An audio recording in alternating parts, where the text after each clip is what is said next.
Underdog Daily with the Badge Bros, Jon and Nez, Black Nail Dog app platform of the people here. And we got a fun one today. We got lots of stuff going on. We had a morning slate for baseball there. So we got the daytime diamond all taken care of. Classic getaway Wednesday here.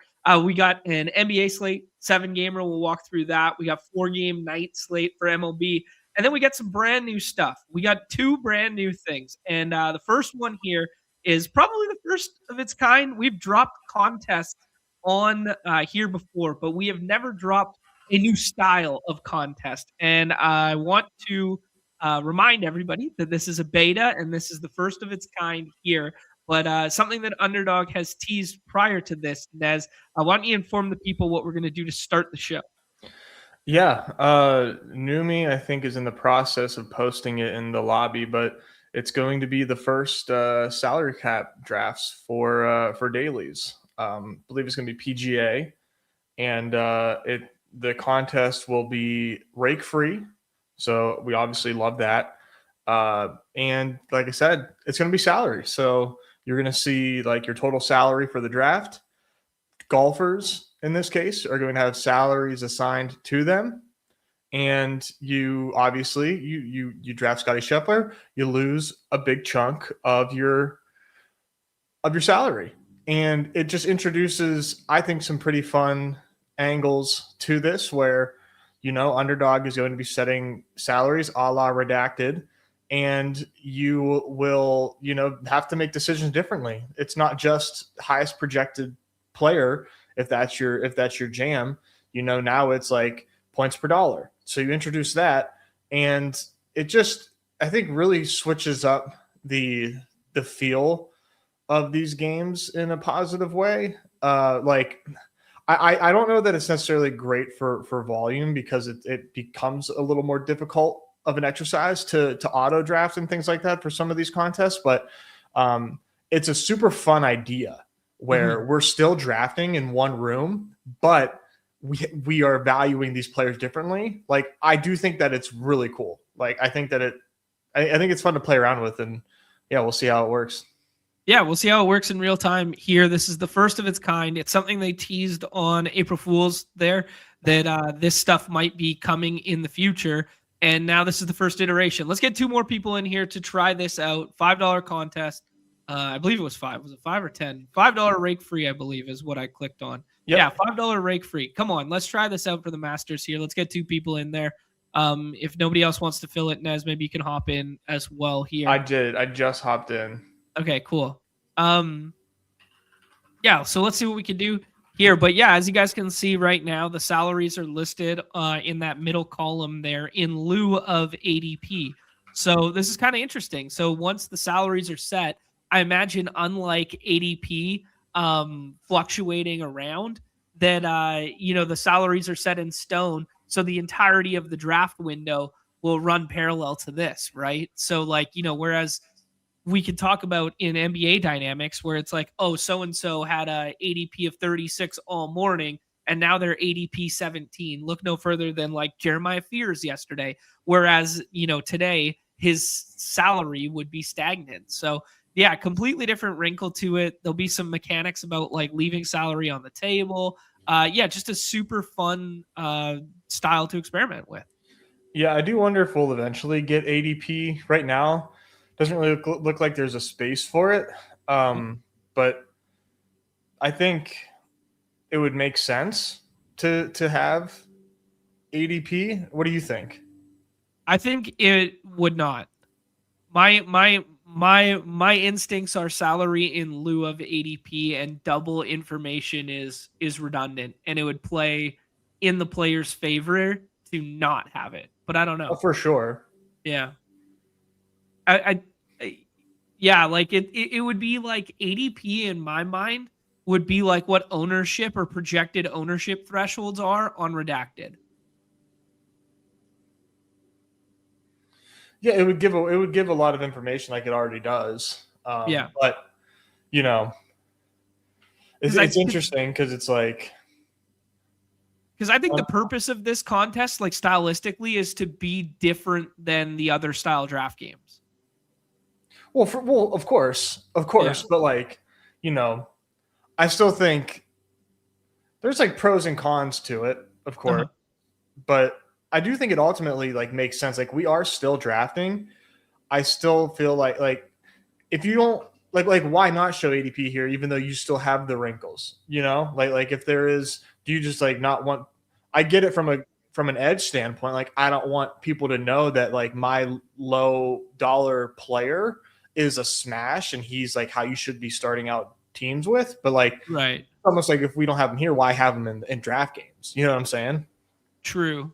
Maybe, Yeah, I see it both ways. Maybe, but yeah. This is interesting. We'll hit on what Numi's saying in the chat here. I'll just take Ludwig, and then you guys see that the salary goes down in the bar there. So now I'm down to 156 in real time. So I could spend up for another guy at this corner, or I can kind of like flip the board and save like $20. So if I take Patrick Reed, I basically saved $19 on the Cameron Young stuff. So I'm going to take Patrick Reed because we ran that show yesterday and people were in on Patrick Reed. Let's see what I can do with that extra couple bucks here. Yeah, and guys, this is open forum. This is discussion. This is, share your thoughts, your feedback, whatever, because this is beta testing, right? Like this is why it's rake free. This is why it's being showcased here. Numi saying salaries are currently in parentheses dynamic. Oh, okay. See, I don't think I'm a fan of that because then it's no different than ADP. So it's like, earlier that actually makes it better to draft way earlier because let's take today's basketball slate, for instance, like Bones Highland would be a $0 player all morning. Then guys get ruled out and he becomes a $40 player and it becomes like dynamic. I think it should be salaries are locked at the beginning and then you get to find value throughout, and leaving salary on the table becomes a strategy. I don't think salaries should be dynamic. Yeah. I think that if this was to be implemented, it would have to be static. It would have to be static. Yeah. Because it would introduce too much change. It would be like, it would just become impossible to like keep up with. You'd have to constantly like refresh like your sheets, your spreadsheets and things like that. Who will think of the nerds? And like, well, and being able to like judge 1-to-1, like, okay, this exists, but I do think that it is like kind of interesting for this beta that salaries are dynamic. Cause I'm like, okay, how would that change things for me? Sure. Like, okay, cool. This guy catches a lot of steam. Now he's expensive. But like that, I think you're right. I think that just gives like a greater edge to the earlier drafters, if like a huge edge, I guess, the more that I think about it. Yeah, because effectively, what are you trying to do with introducing this game type? Apart from it just being different and a different dynamic for people to play, you're trying to solve problems that we currently have in ADP draft landscape, right? And one of the main problems we're trying to solve for is how do you make it so the GM combo isn't just always the winner? How do you make it so, oh, fuck, I couldn't get that combo. This guy got this combo. How do you make that so it's not a thing, right? And dynamic salaries would do the inverse of that, right? So, for sure. Yeah. So I'm just trying to think through the angles of how we solve for and what we're trying to accomplish, right? But yeah, this is good so far. So we can see what guys are doing out here. Akshay goes there. I didn't even think to like scroll down and see what like some of the lowest salary. So there's like $1 guys. So I don't think you're ever going to be in a position where you like spend the entirety of your budget, right? I mean, I only have $63 left, but okay. So there is. You can't. Like you're gonna have to get the scroll in here. Yeah, because I can't take Fitzpatrick and Min Woo, even though in an ADP based contest right now they would both be like 9s and 10s and whatever. Yeah, so it's interesting because these top guys, because literally everybody here has just been drafting the most expensive golfers, and I don't think any of us can really afford anybody at the top of this board right now, or at least only sparingly. So we would have these high dollar golfers be sub 100% drafted, which would be a pretty cool dynamic, right? That we have guys that are typically 100% drafted. Like now bad chalk becomes good leverage in in this. So it is like really fun to think about. I'm not gonna lie. Like this is very like it's not like that different. Well, you know what I'm saying? It's not like such a brand new concept, obviously, but like it is fun to think through. Dude, I really like what you said there. It makes the high dollar chalk become good leverage, which is effectively what we do on the redacted side, right? Right. Yeah. You kind of pay up for. You pay up to be contrarian at times Right. when you're not just jamming all $1 value, etc. Right. Huh. Yeah, this is good. This is really cool because okay, so if we just we'll do another one of these and then we'll do a regular one after for twofold reason. I want to showcase some stuff with the solver as well. But we'll do another one of these and then we'll do a regular board and then we'll compare what the boards look like. Yeah, good call. Good call. Make sure you pop that out and save this. Yeah, because like here, JJ Spawn, for instance, like he's getting drafted in the regular contest at an ADP 35 something, a fractional percent of the time, right? Yeah. Like that's what he's getting drafted right now. Whereas right here, you take him at like 22 because you need to see salary. Mm-hmm. Right. I think one other piece of feedback I would give Numi is if we are going to go forward with this and do this, like this is a great format and whatnot, you have to be privy to all the salary available of all players. I have to be able to look up at the top bar right now and see Nez has $43 left. Sure. Eggers has $28 left because there's strategy in pushing salary as well. Yeah. If everyone spends early. So you have to be privy to the information of who has salary. Yeah, just like even if it's just the number, Yeah. Yeah, but I fully agree. All right, I got 33 left. Okay, I'm not totally dust here. Average salary per pick for yourself remaining. That's a good one too. Yeah, and I think that would solve it. Like that would I think you need both. I think you need total salary remaining for every other player, and then you need average salary per pick remaining for yourself. Yeah, I agree. And the average salary per pick remaining for yourself could just fit alongside this like $8 right here. Mm-hmm. Yeah. So this is really interesting. So nobody wants Mr. Lululemon and nobody wants Hideki because nobody wants to spend up for like round 3 guys, right? So then everybody just wants to jam, these $1 guys. And there's probably no leverage to me leaving like $1 on the table. But like, there's also probably no leverage in me being like, oh, I have to maximize this. So I'm going to take Marco and Cam Smith and spend $0, right? Yeah. I mean, I think eventually you're going to get to that point. Right. I was going to say, I wondered if it would let you pick. I doubt it would let you with $5 with your 5th round pick rather to max out your salary. I'm sure it would say, well, now you can. Yeah. Well, I'll just try it. I'll take Minwoo. It won't let you. Just to beta test. Okay, yeah. So they've ironed that one out. Now I can't remember who I was going to take. Oh, Harry Hall. Someone said his name in the Discord today, so now I have to get my first share. Who? Someone said it in the Discord this morning. I don't know. Oh, Easy's like way off Ariel, but everybody else likes him. Oh, okay. But who are you going to trust, the nerds or Easy's lying eyes because he's there. That's true. Boots on the ground, baby. All right, I'm about to. Oh, I was gonna max out my salary. I think Eggers took Cantlay from me. He was eyeing him up too. Well, my highest dollar option is JT, and I have $33 left. Okay. Yeah. I'm going Justin Thomas. Okay, so you spent all of your salary with that pick there, Nez? No, I have $15 left over.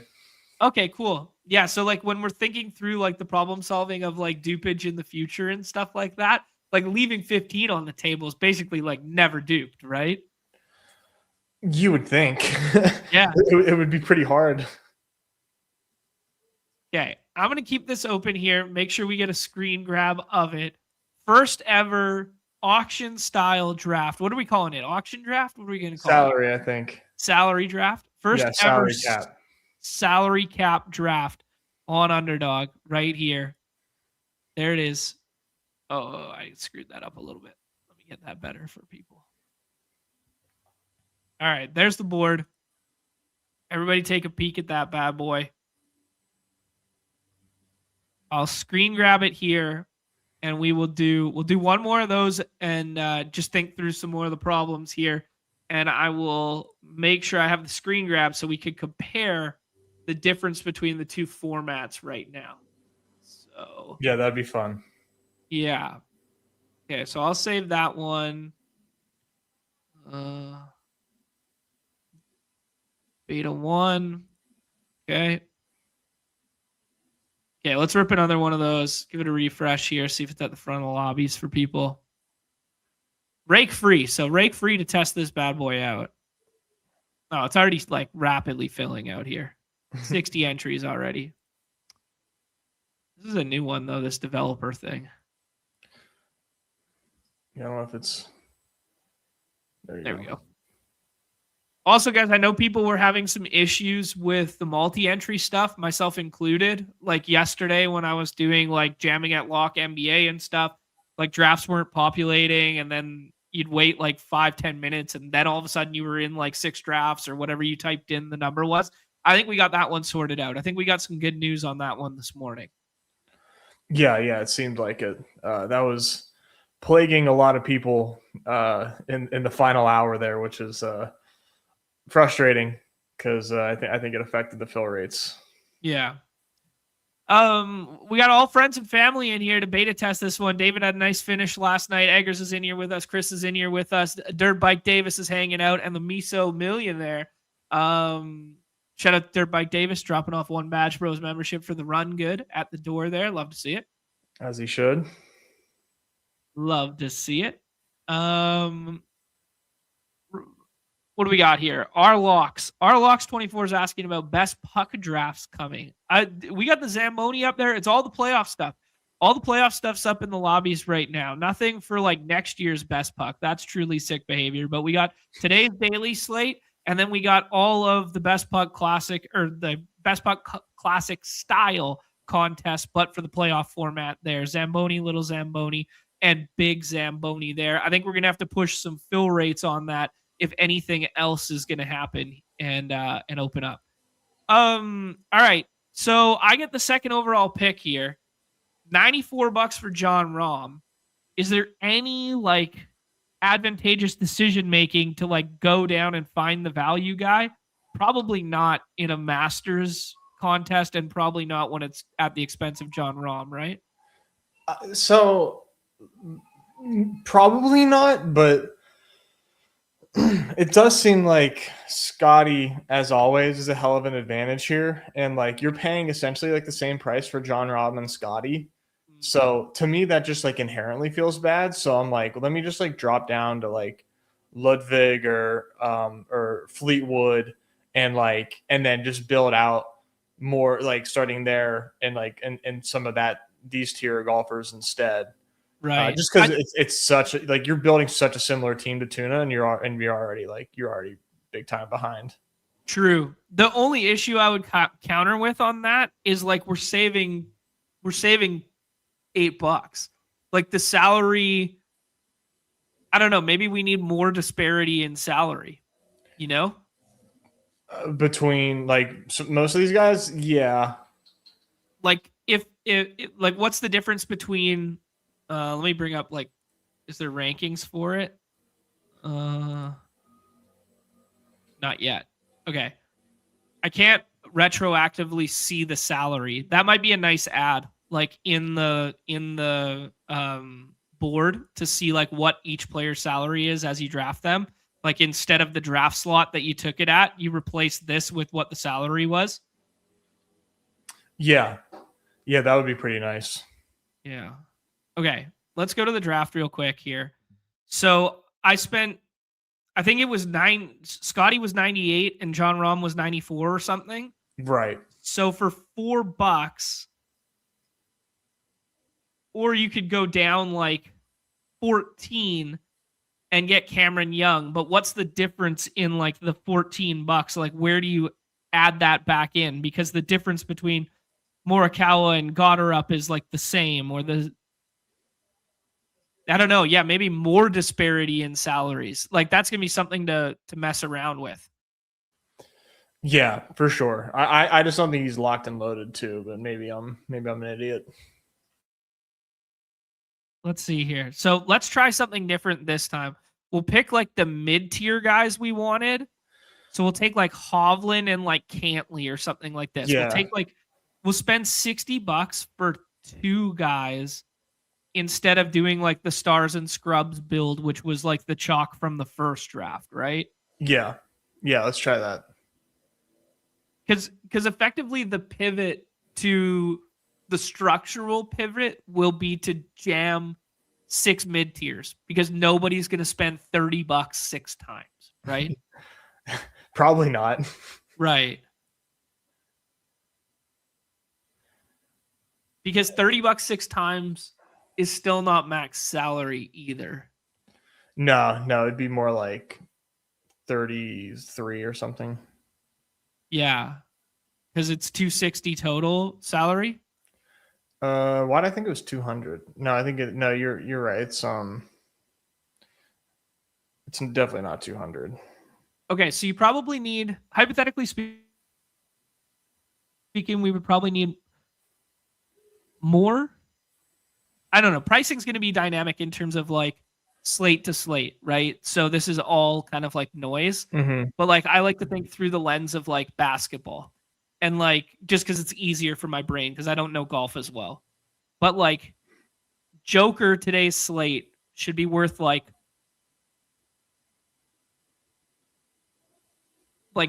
40% of your salary. Yeah. Because you shouldn't be able to pair.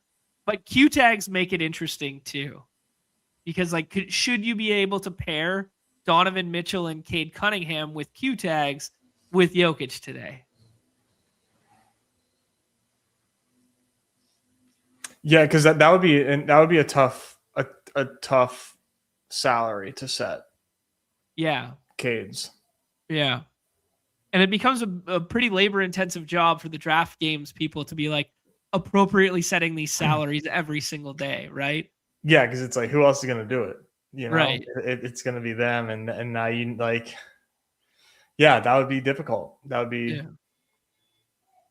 you know, yeah, you're gonna have some bad salary days, you know, but which is fine. Is fine. I think the math. I think it's totally fine. I just think I think just getting the initial math right of how salary works is the only thing that matters. Sure. Yeah. Yeah. And I wouldn't even know I wouldn't even know where to start. Yeah. I think you have to do it through the lens of percentage of salary spent per roster. Probably. Yeah. Because right now the mid tier is way too expensive relative to the top tier. Because like Justin Rose shouldn't be 63 if Scotty Scheffler's 94. Mm-hmm. Okay, let's take like Adam Scott. Let's see if we can do this. Let's take like some 20. I'm not even mathing in my head. Now we got 54 for the last 2 spots. Okay. So we'll probably take like Bridgman, debutante, or something like that. And then try and see if we can squeeze. Yeah. Is there anybody for 54 left? I just wanted to test that. Sure, we could do that. Yeah, I just want to see what happens if we try to take. It shouldn't allow us. Okay, good call. Yeah, but I want to see because there should always be a $1 player remaining. Yeah, that's a good stress test. Miso, don't take Goddard up, please, so we can stress test. He has no money left. He took Scotty, then Bobby Mack. Yeah, he's like looking at $1 options. He's looking at the McDouble. Yeah, he just took Ben Griffin. He's looking at the McDouble. Yeah, okay, nice. Good. Nice. All right, so do you like this Bridgman pick? We take $23. We'd be left with 31. We can't get up to that 30. Honestly doesn't. No, you might as well like pay up for like someone better. Okay, who do you like? Or just take someone really cheap. Henley. All right. Yeah, we weren't opening ourselves up to any sort of good range of golfers by doing that. Okay, yeah. Which is a really cool strategy dynamic. Mm-hmm. It was really fun. It's pretty. Yeah. It's got good. like it's got big time potential. Yeah, Yeah. definitely. Definitely. It just makes the games more, more dynamic. Just to put it in a word, like less simple, which is good. I think we've gotten to that point. Like these games began as like a simple, fun thing that like I don't think anybody expected to get as popular as they did. And like a pretty fun wrinkle to play around with and see what the reception is. I hope people like it. I like it. I'm just like I'm obviously like scared about what the ecosystem becomes if it becomes permanent. Like how does that change the ability to get down volume and things like that? Yeah, I know what you mean. Yeah. Like that, just like you don't want to start splitting main slates and being like half of it's salary, half of it's whatever. So Yeah. where's the influx of player pool come from? Does the Mm-hmm. influx of player pool come from, DraftKings and FanDuel related players or redacted players coming over here because salary is safe, fun, and more balanced? Because I think the overarching appeal of this game type is that every draft room is now more balanced. Yes. That's the selling feature, right? Yes. And that there is like, you don't need to get in as soon as the lobby's open, or, you don't have to take advantage. Like, yeah, you have like, there's no like, oh, slate's over type of drafting, Right. everybody has access to similar teams.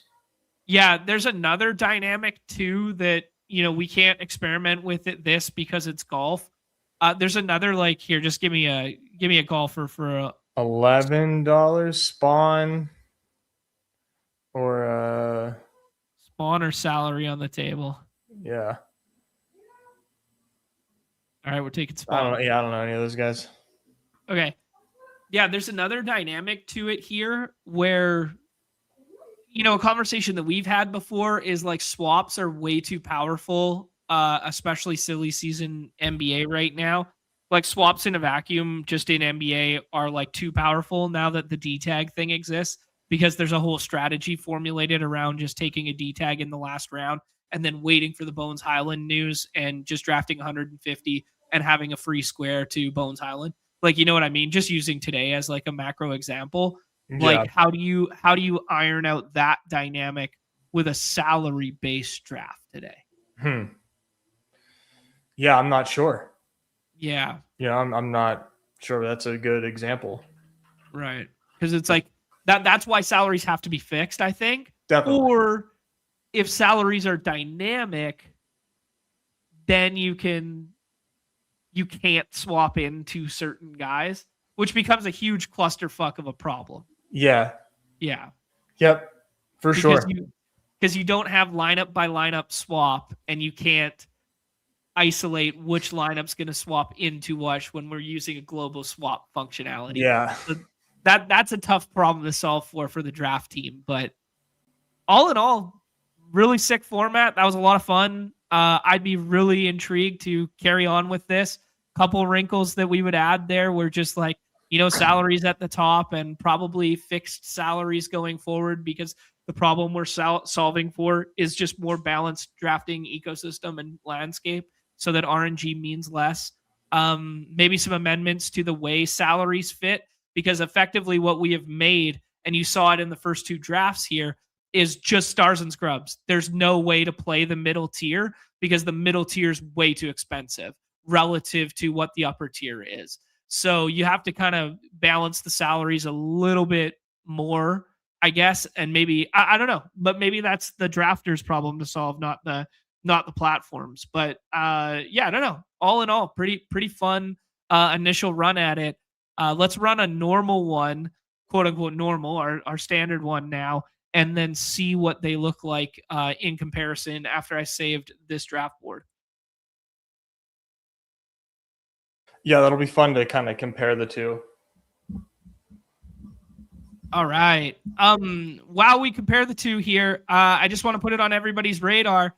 The Solver, our friends over at the Solver, only place you can get 20% off with promo code BADGE there for my first time Solver sign up crew there. Maybe I'll make a little banner at the bottom here. How do you do that? I'm sure Nez can figure that one out. There's a.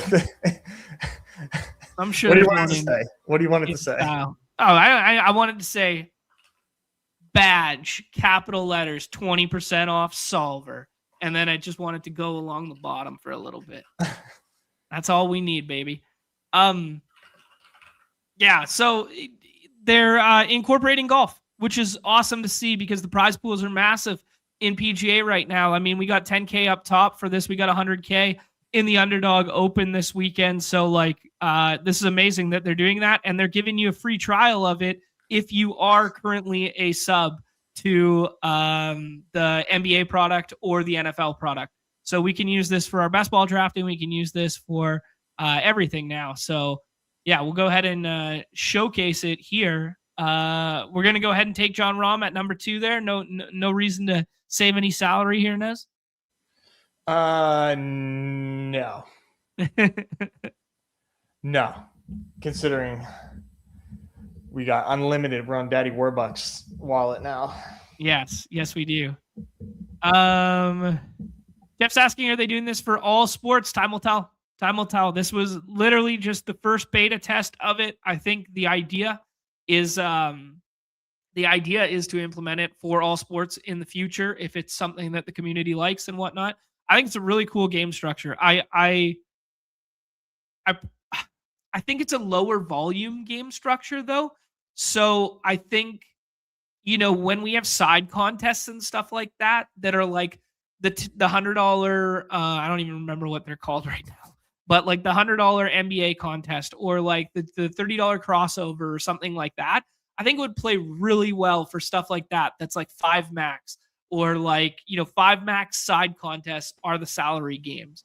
And then like the main NBA slate stays like just draft style. But who knows? Maybe time will tell that people prefer salary-based drafting and that becomes the new normal. I'm totally open to that and I'm not going to be the martyr who protects the old regime if people love the new style stuff, right? So yeah. Okay, Nez, so we basically have the decision last time where this tier would have been like way too expensive for us, but now we can take it. Who do you like this weekend? Solver likes Bobby Robert McIntyre. I'm a Minwoo stan. Minwoo stan it is. Nez is not waving the solve. Minwoo went undrafted in one of ours, I believe. He did, yeah, in the salary. Yeah, undrafted in the salary, and we take him at 11 overall. We got Patrick Reed here. We got Akshay. We got Goddard. Who do you like, Nez? Let's do Goddard. Ooh, he's steering away from the model maniac who told us yesterday that Patrick Reed was the guy. I just have too much exposure to Patrick Reed, so that doesn't feel good. You can have a little bit of exposure. You can be a little overweight. I'm way overweight, so I'm using you to hedge. All right, sounds good. Thank you for hedging on my dollars. Yes, yeah, you're welcome. All right, let's see what's up here. KK saying, I feel like adding the option to select a player more times than once in a draft makes more sense. Mimics more of the salary cap draft game where the best plays are really high owned. Interesting.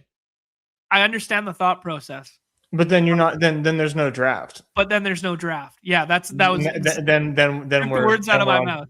Yeah, then we're doing redacted. Yeah. Then effectively you're just doing DraftKings. Yeah. Yeah. Colin Morikawa continues to fall in these rooms. Are you buying the dip yet? No. I haven't taken Maverick McNeely yet, but the Solver's base projection likes Maverick. That one. Pardon me? Go Mav. You like Mav? Okay. Yeah. Yeah, I haven't taken any Maverick McNeely in my 10 drafts yet, so that's a new exposure threshold for you, boy. My guy Jack saying salary seems super fun. I couldn't agree more. Could not agree more. Nezzy takes. Who do you like next, man? Let's go the Canadian kid. Corey Connors, good Canadian kid. Used to be a 6th round pick. Now we have to take him in the 5th because everybody's catching on. Yeah, these ADPs have moved pretty rapidly. Yeah, many people are saying the model maniac has moved. He's moving markets out here with the Reed Steam. Yep. I did get a Reed yesterday. Come back in the fourth on the right hand side of the board. Oh wow. Yeah, but I did something crazy, I think, too. You don't say. You don't say.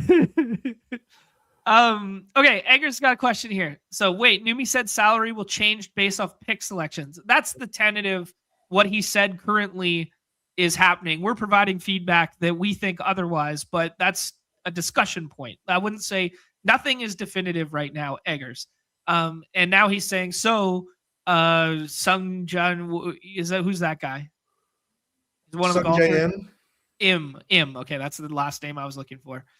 Is being spammed at pick 6 for leverage. Him going up in salary changes that, even though he isn't as good a pick as Xander. Yeah, in theory, it would create an the salaries have to be fixed. Is effectively what we've arrived at right now, because it would create a even worse dynamic for the jam bad picks early, hammer good stuff late dynamic too.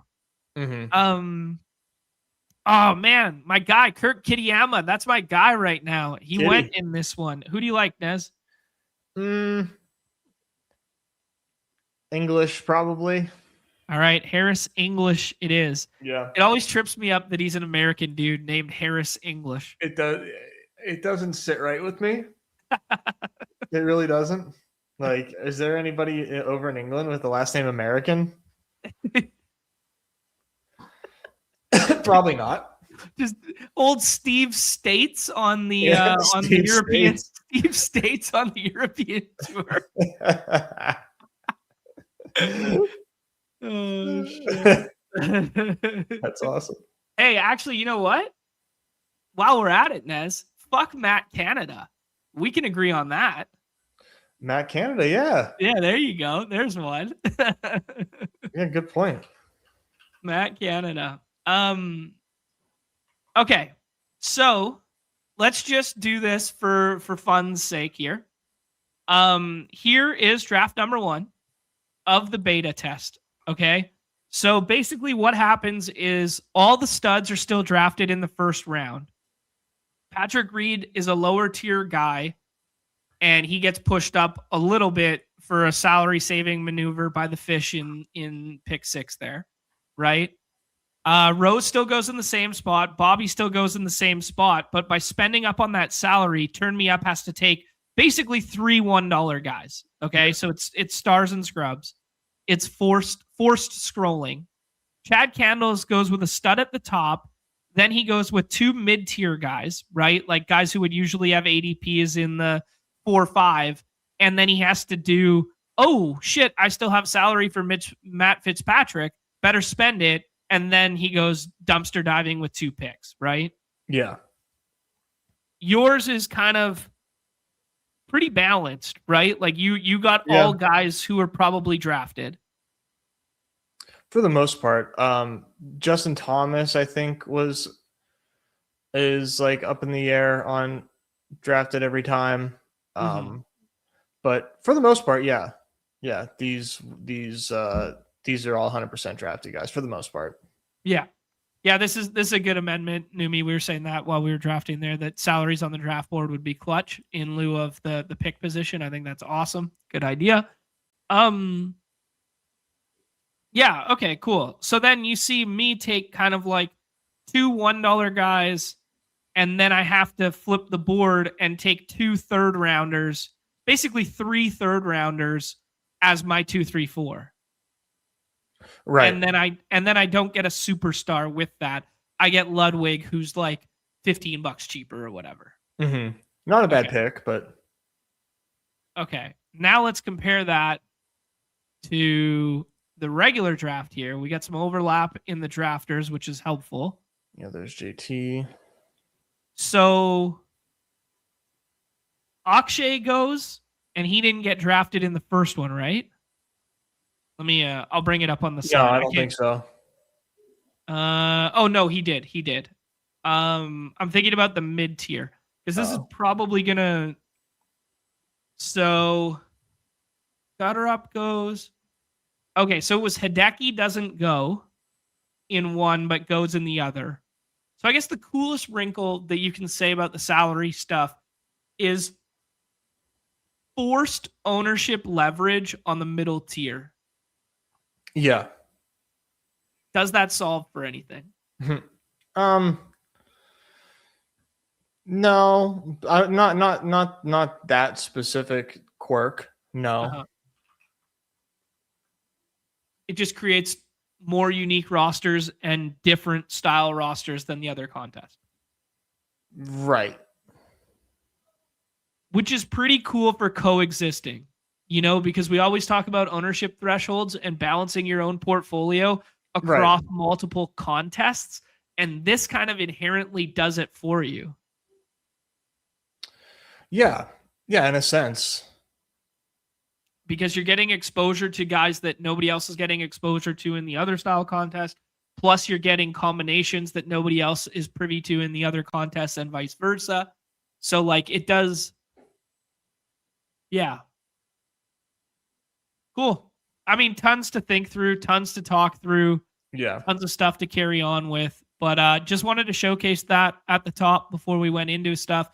Pretty cool nugget that we got this morning from Numi that they were just going to beta test it and we were going to be able to do it on the show. Awesome that we could do it. Guys, send all your feedback. If you're watching this after the fact, send all your feedback in the comments below, in the chat. Send it directly to Numi and Hope via the Discord. Maybe don't tag them, but just put it in one of the sports-specific feeds or in the Badge Bros feed there. Send them a message on Twitter, anything that you can think of. Even if it's as simple as, have you thought about adding a X percentage out of salary spend? Have you added, anything you guys can think of that maybe just, is getting slipped or passed over right now? All feedback helps. Let's keep it constructive. Yes. Yeah, absolutely. Yeah. And the Miso with the profound insight of so draft the best players. Remember Chip. Yes. Remember Chip. The legend lives on. All right, Nez, let's take a look at last night real quick.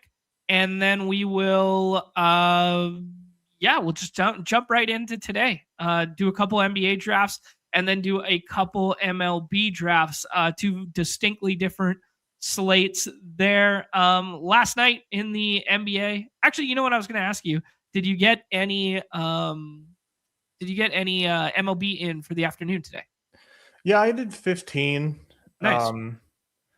Yeah, I don't like? I don't even remember who I drafted. Some Pirates, of course, some Brewers, some Red Sox, some Coors, the usual. Right on. Cool. The usual it is. All right, dude. Start with hoops from last night there. Your boy got 83 in last night. Just something I like to, wow, that number, it keeps going down too.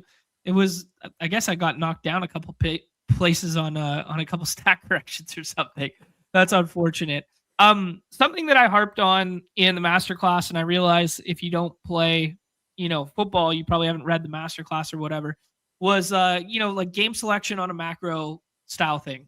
I wanted to play baseball yesterday. I really wanted to play baseball. I wanted to draft only baseball, but there's something that happens in all sports on all sites, and it is the focal point of content, interest, all these sort of things funnels to what's newest, what's freshest, what's going on, right? And people go, oh, it's baseball season, there's big prize pools, blah, blah, blah. There's a Coors game and all the shows are about baseball right now and whatever. I, implemented a little technique that I, use is being like, hey, why don't I be the only guy who's paying attention to NBA today?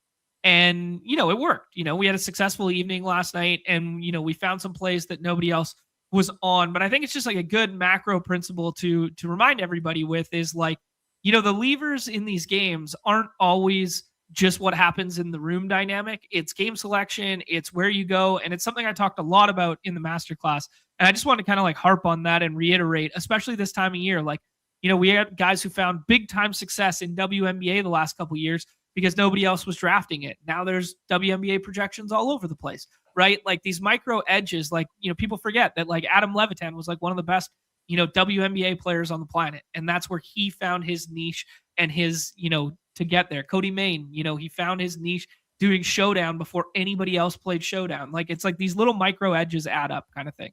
Anyways, they can be found on our site. Shout out to the WizK TV, who is here every damn day grinding this stuff and putting in the work in here. Beautiful lineup here. Goes with Kawhi. Amen Thompson has a monster game. Those young legs getting after it against the Suns there. And then LaMelo Ball, one of my favorite plays on the slate there. Colin Sexton, one of the two Chicago guys going in the mid-tier. Jeremiah Fears was a huge riser over the course of the day. And then Julian Reese, after a bunch of the rule outs there, he ends up starting alongside Anthony Gill, and they played double big lineup there. Your boy has one in fifth. David has one up here as well. And Mike Zakarian has 3 in the top 10. Shout out to the community for everybody up here. Vin DP, Cowboys. Love to see it. Yeah. Zakarian, huge on that Pelicans play with Fears and Queen. Mm-hmm. I ended up getting a lot of Queen via swaps. I had a lot of Fears just because I was taking them in like the 20s. But yeah, you were like obviously like very much on this. You had a hell of a night. What were you seeing last night? Like what was going down that you thought that like the edge was what made the edge so strong? Yeah, it was just like some coaching speak. I mean, a lot of the credit goes to Gallagher for being like so tapped in and stuff, but a lot of the coaching speak on the Pelicans stuff of just like, we want to play our young guys. We want to just like go with that. And then the push-pull dynamic of like Q tag to probable tag for the Utah guys, coupled with like, okay, what's going on in this game? Well, if the only time in which the Utah guys play big minutes is blowouts when they know they can lose kind of thing. And those guys being like Kyle Filipowski and Bryce Sensabaugh, if there isn't the chance that they're like, 16.5 point dogs and guaranteed to lose, those guys only play like 22, 23 minutes, right? And we've seen like the Utah handling rule just be so strong. Didn't matter who it was all year. Keontae George, Isaiah Collier, like it didn't matter who it was. Like Bez Miang, like these guys have had monster games with the handling rule. And I was just like, I'm going to make a concerted bet on like Chandler Kennedy being like a guy that nobody's owned right now, who's going to play north of 30 and have a handling rule that's going up against a G League team of youngsters on the other side. And I'm going to jam Fears against it. So I jammed the shit out of Fears. I jammed the shit out of Queen. I just thought there was going to be soft benching on either side. And then I played a ton of Brandon Ingram because I just thought he was mispriced relative to a competitive game environment. So those were basically my stands last night. To be honest, this lineup deserved a better fate here, but that's neither here nor there. Melo was the same thesis with the Boston game, where it's like these games just mean so much right now for the Hornets. So I was just kind of like jamming those. But yeah, that was kind of like some of the micro edges that I was kind of implementing. Yeah, I don't know. Shout out to WizK, who drops off 10 Badge Bros memberships. Congrats on the dub last night, man. He's been so effing close. He was so effing close to a dog bowl seat too. So mad love for you, man. Appreciate you so much for that. Yeah, good shit last night, man. Awesome stuff. Pick and roll. Vin DP takes down that one as well. So he gets a top 5 and he gets the pick and roll crown. Love to see it. Exposures here were just like all Ingram and Barnes because of that game environment, and then playing Hero off of that game environment. And then just playing a shit ton of Fears, Melo, Kawhi. I played a lot of Dang, which aged poorly despite the minutes being there. Same with Brandon Miller, same thesis, but aged poorly. And then played all the Derek Queen there. I did play some Sadiq Bey in the last round early in the day, and then kind of got off it as things went on. Same thesis, different player. Give me 1 second. I apologize. I got to go to my door real quick, but continue. Yep, no worries. And then yesterday, I just jammed one in the baseball streets there just to make sure I had the lineups and leaderboard for everybody here. Shout out to the Gordon Bombay at the top here. Low scoring slate. A lot of good pitching on the slate last night. And you needed not a contrarian stack by any stretch, but contrarian hitters throughout said stack. A one-off Willie Castro, who puts up 24 fantasy points at Coors. I mean, so seldomly do you need a one-off at Coors, but when you only get 6 total runs scored at Coors last night and you're stacking a full-fledged Yankee stack, including the SP, that's how you get home. Ahmed Rosario is a lefty killer, but Ahmed Rosario ends up playing against a righty yesterday just because he had a bunch of time off prior to that. And there were little tidbits, that people thought he was going to play that tipped people off. This was probably drafted after the lineup came out, but a lot of people were on just like the notion that Ahmed Rosario could play, even though it was a righty, because he was out fielding ground balls. There was a couple reports about it. So really sharp, really astute, paying attention to the news play by Gordon Bombay there. Berto's up here. J-Cam's up here. Shout out to our guy Adam here, 85. Love to see it. JT McKenzie. The eyes on the fence. Nez is up here. Chris is up here. Love to see it. We'll take a look at Nez's lineup. His is a 4-man Colorado stack there. Mickey Moniak back in action there. People missed the Mickey Moniak. I had him at like 0% owned on Friday's slate because people thought he came back on, or I can't remember the days, but people thought he came back on like the Sunday, but he actually came back on the Friday. He just sat the middle game because it was lefty, and then he was back again. So a lot of people missed the Mickey Moniak early stuff there, and still at Coors last night, only 61%. He's homered twice, 3 times now, something like that. Yeah, 3 times. He's been awesome. Yeah, he's really good. Despite this nice top 10 finish, I thought I broke even last night. Yeah. I played a lot of entries. I thought I was going to have a little bit of a better night, but I think this team had Chris Sanchez, and he ended up not having his best stuff last night. Hasn't had his best stuff this season. But yeah, I mean, this is, I was overwhelmingly in on the Astros. That brought down the ROI. Yeah. I mean, that's baseball. That's baseball. I know, man. No regrets. Because Paredes, similar to Moniak, was activated the day before from the bereavement list. Yeah. And I was just jamming them. Yeah. And that didn't matter. Yeah, good shouts on that one. Let's see what's up here. I got cashing in the run good for the back-to-back. We'll try our best to help you out there, my friend. And then, this is pretty funny. After watching Ahmed Rosario with the Guardians flail away versus righties every damn day, I couldn't have got there in 2,000 entries. That's pretty legit. That's good. Chris had like a dozen Ahmed Rosario teams. Who did? Sorry, Chris. What a beauty, man! Just love it. It's unbelievable. And then he had all the Dalton Rushing when Dalton Rushing went off. Nice. Dude's got the crystal ball right now. Yeah, I had a really nice rushing team. Yeah, shout out to Chris who won this slate. We didn't talk about it yesterday because we were doing the golf show, but Chris littering the leaderboard with the rushing stuff. I had a really nice one here that just needed a little Houston magic, but had that Freeman rushing and Kyle Tucker stuff. But you needed the 4-man because Ohtani homered as well. Yeah, it was just onslaught, literally. Yeah. Dude, rushing, people forget. Really good prospect. Really good prospect. He had a bad year last year, but really good prospect. And it was weird that he started lefty. It was weird at one point, and then it was very weird. That day was against Scherzer, but the day before he had lefty, and it's very rare to see a backup catcher play 2 days in a row, especially a Sunday, Monday, because you always think rest day, Sunday, day game, night game, Will Smith comes back in. But for whatever reason, they played him against the lefty, and then they kept him in against the righty, probably because he homered. Yeah, I guess. I was shocked to see him in there. I was doing a lot of the Will Smith stuff. All right, Nezzy takes. Let's talk a little NBA. We'll probably do a little bit more abbreviated version today because we spent about an hour talking about the brand new draft format there, but kind of like let me just jump over to something visual. We'll jump over the beautiful Unabated platform. There you go. There's a little visual for the people there. Big dynamics of the slate here. We still have not had filings for these West Coast games. And there is a very spread out slate today. I mean, we're starting all the way at 7 p.m. Eastern, and we're going until 10, I think maybe 10:30, 10, 10:30. No, 10.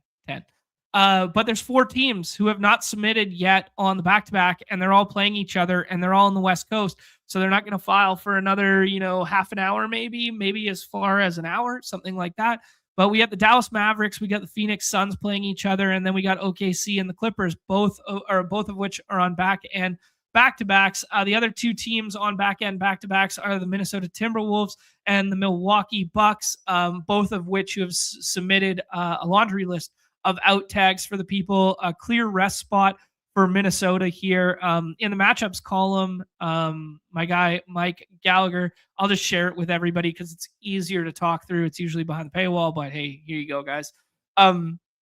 Just from a motivation standpoint, I could bring up the standings and walk it through for everybody.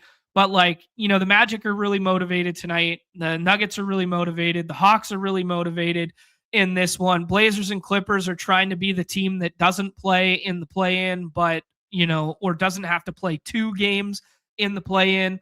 The Wolves are in a good spot to rest after the Rockets yesterday kind of deal. Spurs are pretty much locked into the 2. Wemby's not going to play tonight. Thunder could definitely rest tonight, and they haven't submitted an injury report yet. And then the Pistons, you guys see this down here, that the Suns are basically locked in, and the Pistons are basically locked in.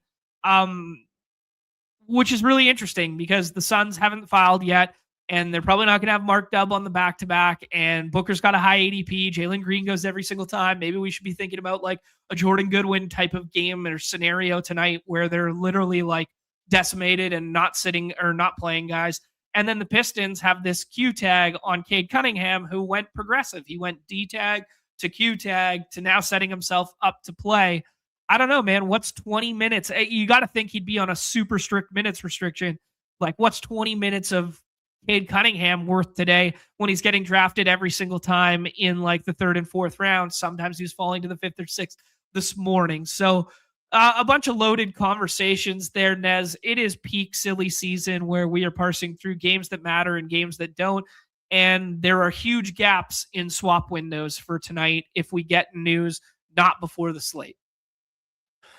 Yeah, peak silly season, but at least for the most part, as far as what has been reported via injuries, a lot more transparency than there was yesterday.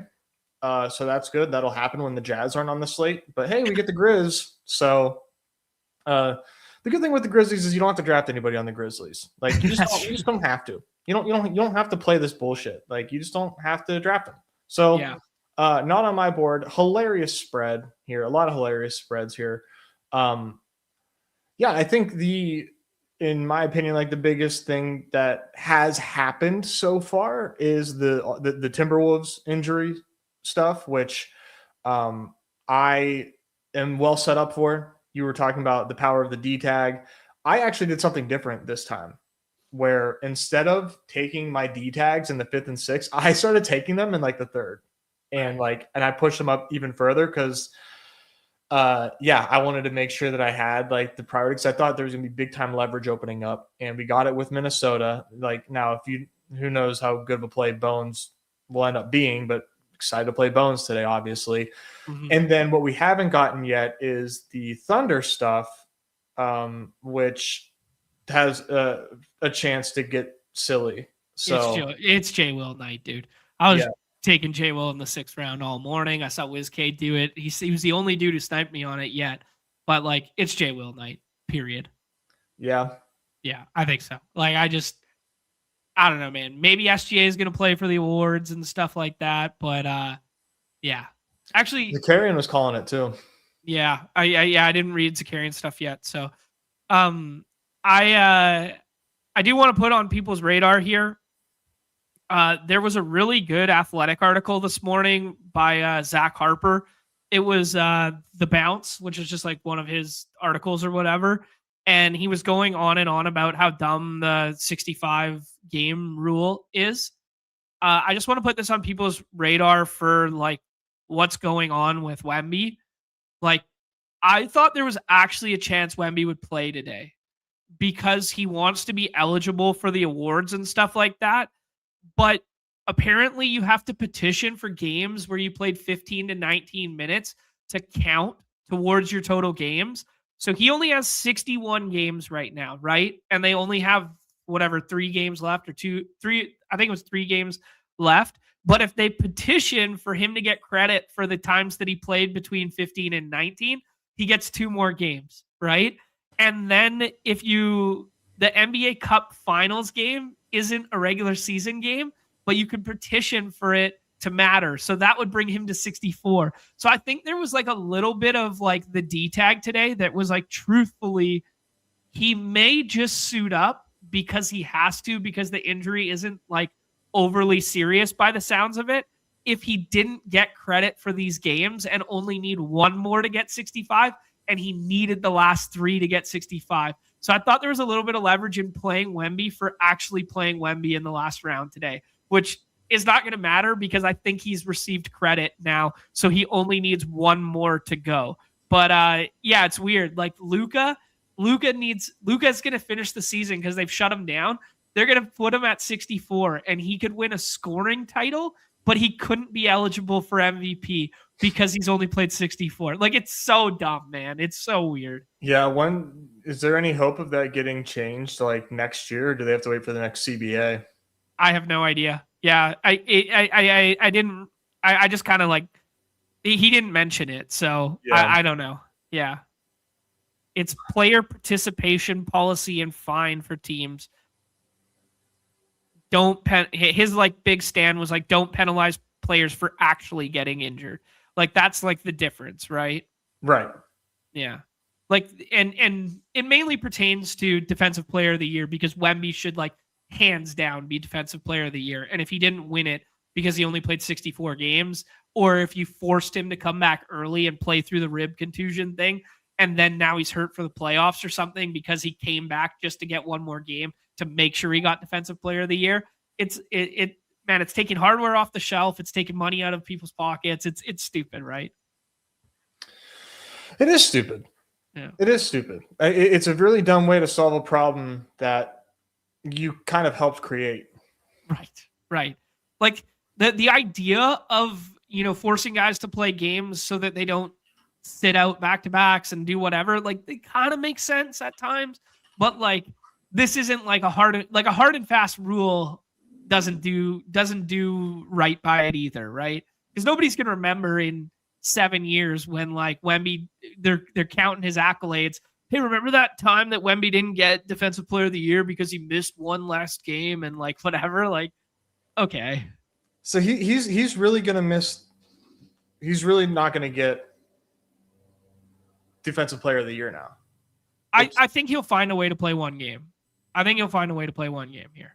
He has because to. I think they're going to give him credit for the 15 to 19 minute window and give him credit for the finals in the NBA Cup.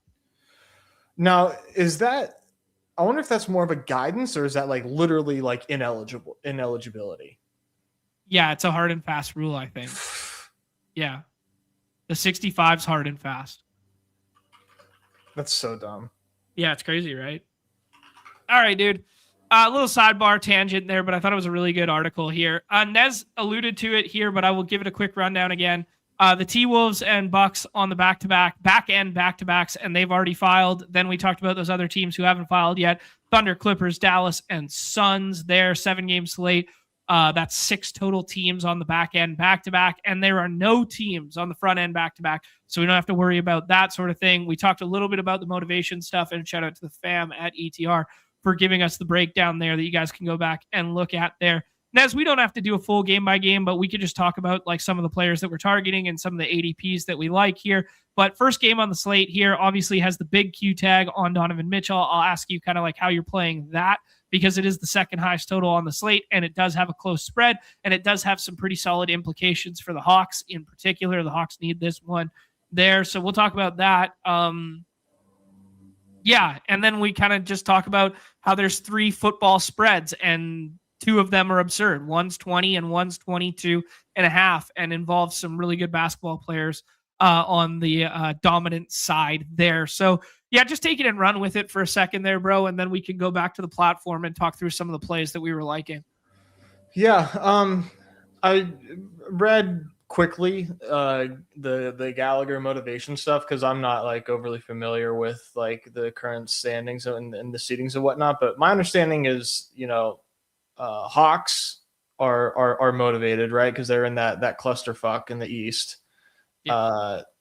Pistons, they're just Gucci, right? Like they're locked in to the 1 seed.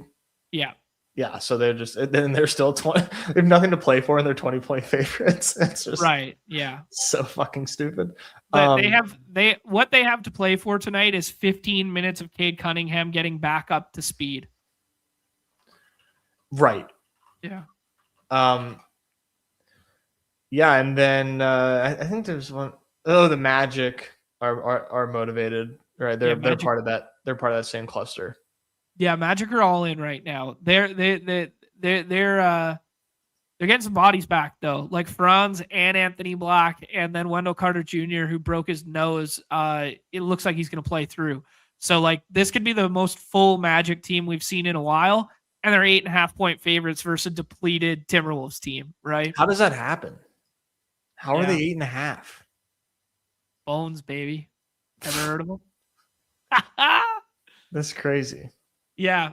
Some interesting stuff just in general here. Like Cavs are like pretty locked in, and Donovan Mitchell missed last game. Are you playing Donovan Mitchell as in this evening? They also have Dean Wade with a Q tag and a doubtful tag on Jalen Tyson there. It's a right ankle sprain for Donovan Mitchell. How you been treating that situation? I've been like, playing the price, but drafting him. I wasn't getting too aggressive, but I was kind of waiting around his ADP and taking him because I'm like, okay, well, there's either a swap or a sick play here if he's in. And he was at shoot around for whatever it's worth. So now we just got to watch his Twitter. Yeah, he will give us the let him know. That will have a direct impact. Like all three of these guys are like, man, just rotate and push and pull. And I have no idea who the best play is on any given night. We could dive into like the matchups and stuff. But I think I would rank it Harden, Mobley, Mitchell as is, just given like the landscape right now. So, thoughts on that? I agree. I mean, I still think Harden's like a fine play to take at that ADP, because there is still a chance Donovan Mitchell doesn't go.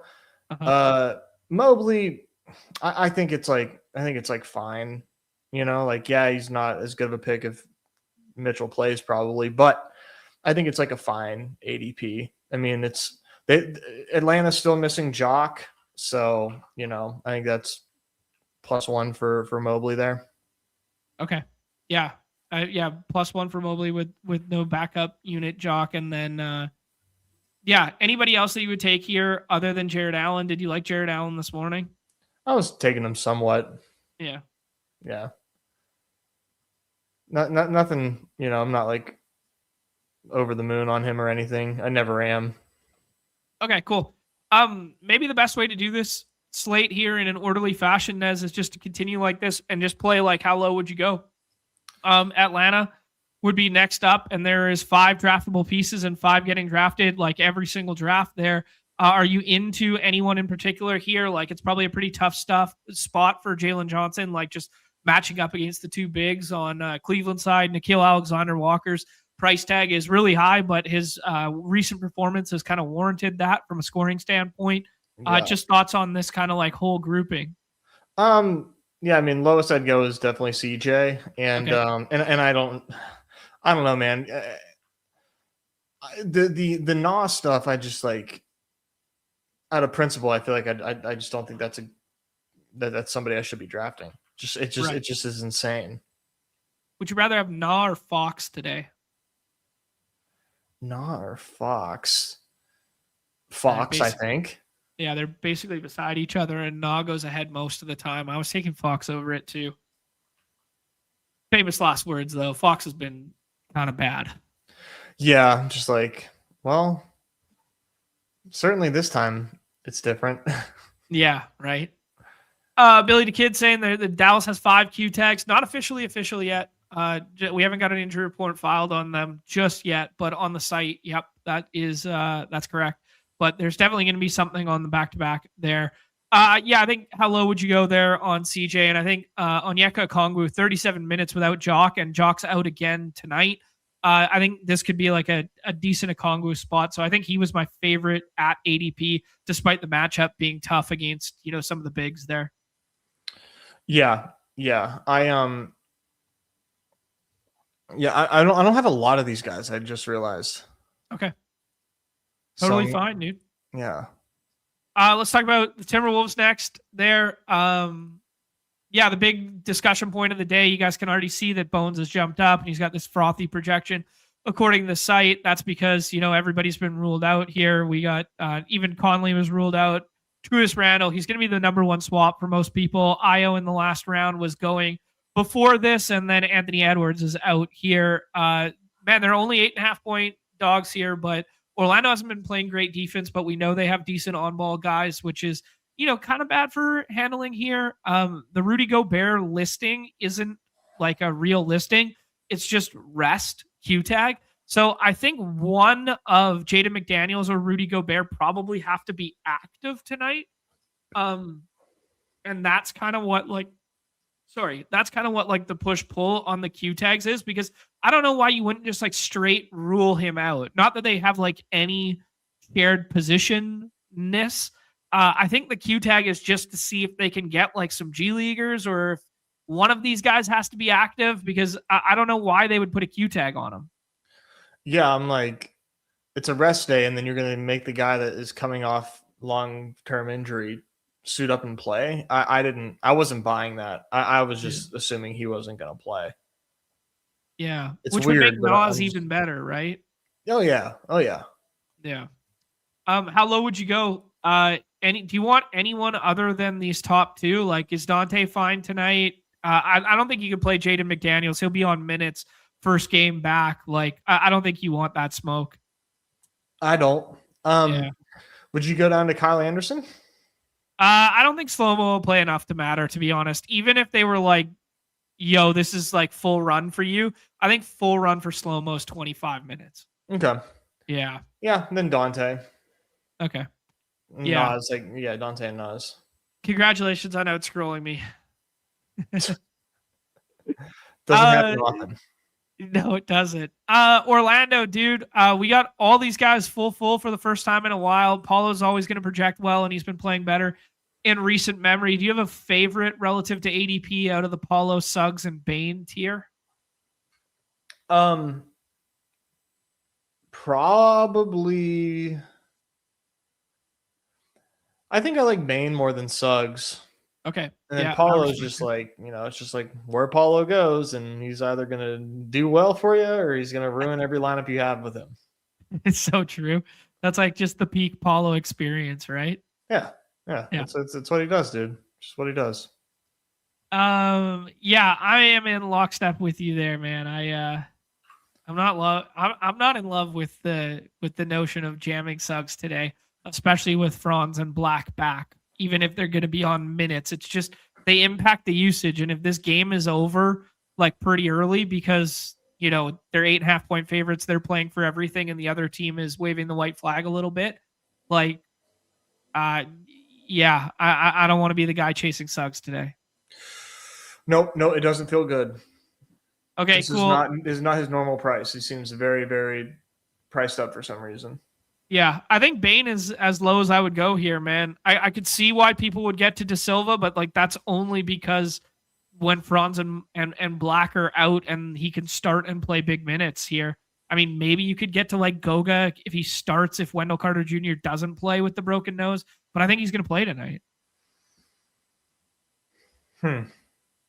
Yeah, I wasn't planning on getting down there, but yeah, that's interesting. Yeah, I think it's crazy talk, but 24 minutes against Detroit, played sub 25 fantasy points. It would only be if Wendell Carter Jr. doesn't play, but I don't think it's enough. Yeah, me neither. Bucks and Pistons. I think Pistons will be an easy answer here. Do you want to play any Pistons tonight? We got a bunch of Q tags here. We may or may not get Cade. Are you playing Cade in or out? I'm playing him in, but it's not like I want to draft him.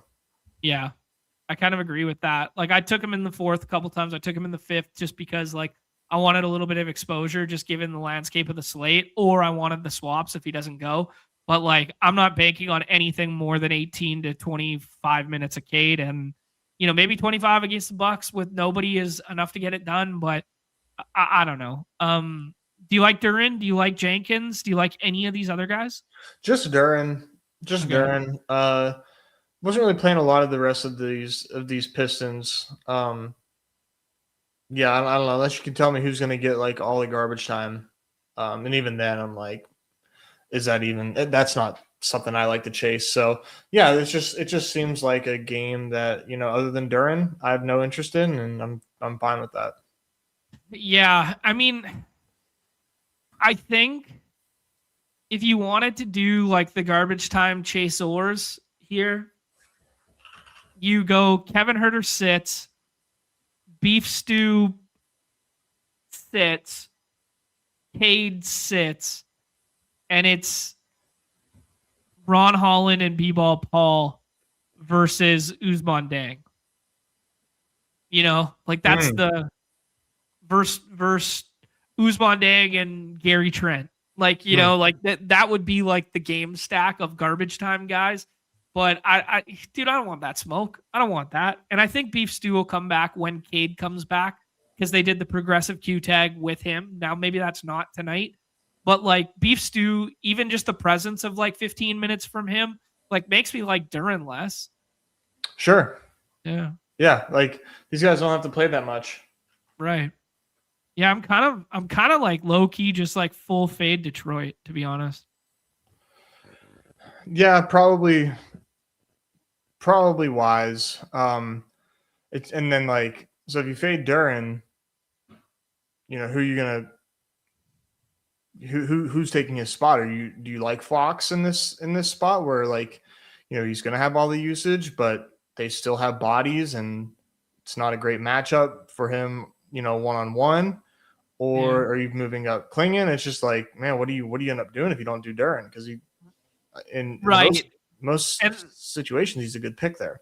Yeah, and the answers to the test are just do what's different than everybody else. And everybody feels that it's a tier break right now where you can't take anyone behind Duran and Mobley to pair with your Joker teams. And you just say, fuck that. And you just take like, Holiday and Bane, or you take like Fox and Bane because this tier isn't as stark as people think it is. Okay. That's kind of what I'd be doing.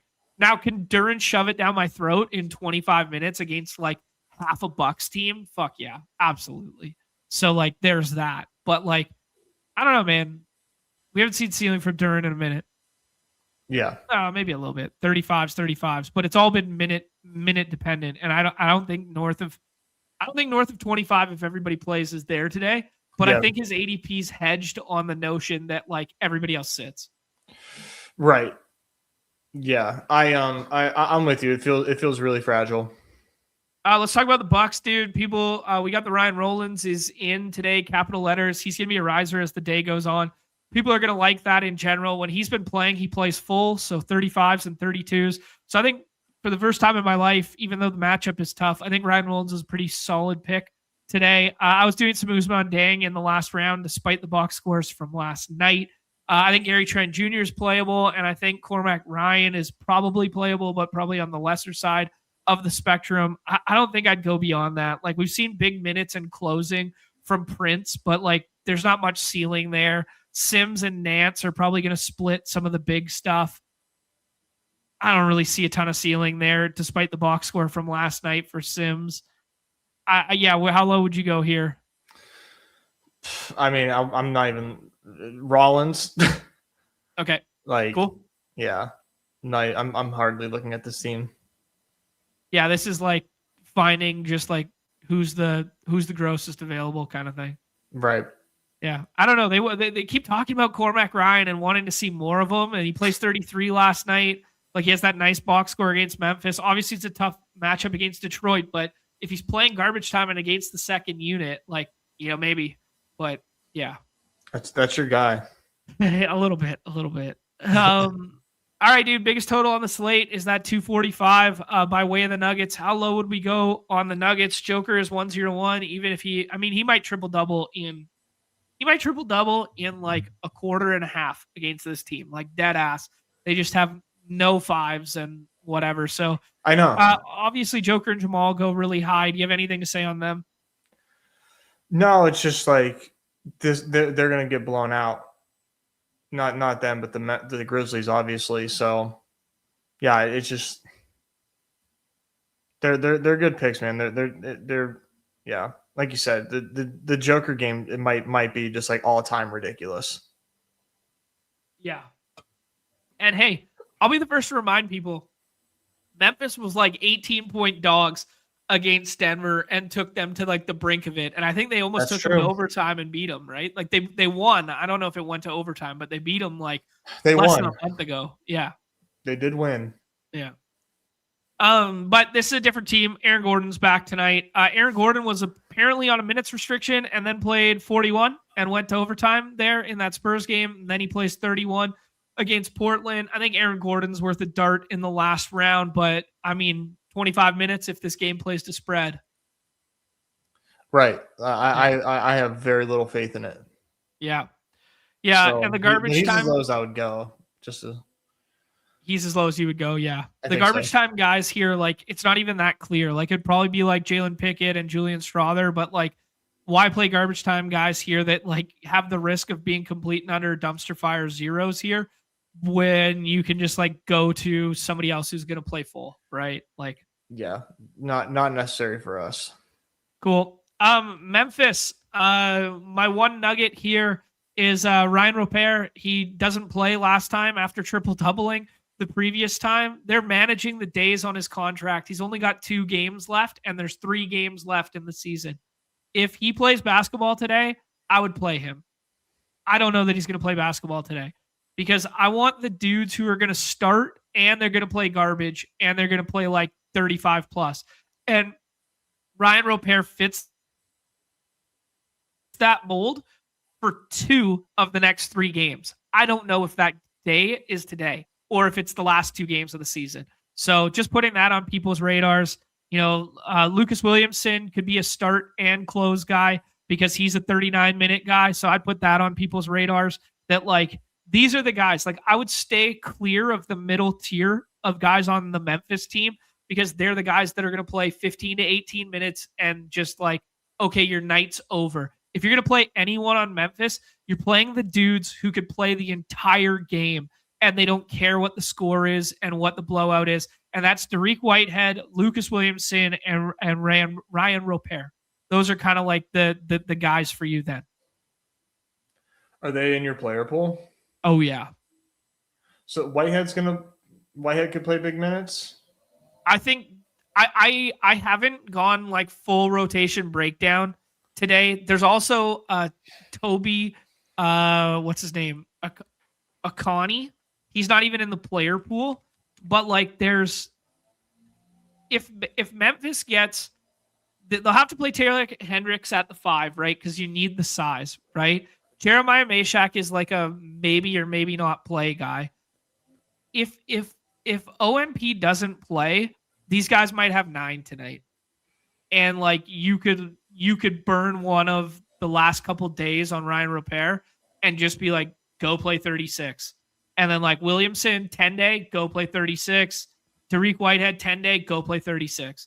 So like these are kind of like, I don't normally play Memphis guys because it's line shifts and it's 20, it's 20, it's 20. Not tonight. Tonight, if you start, you finish out here.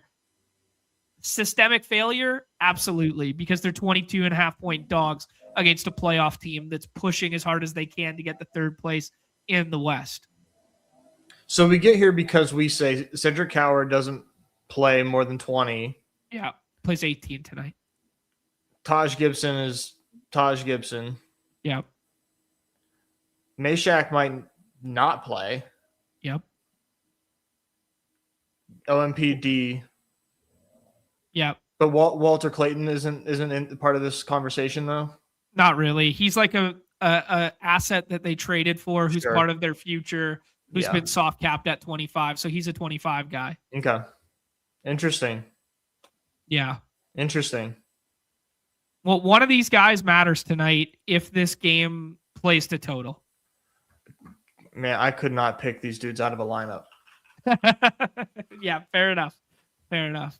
I always give Gallagher the Derek Whitehead hat tip in the chat when I'm watching their show because he was on that guy for best ball season like 2 years ago or something when he was on the Nets.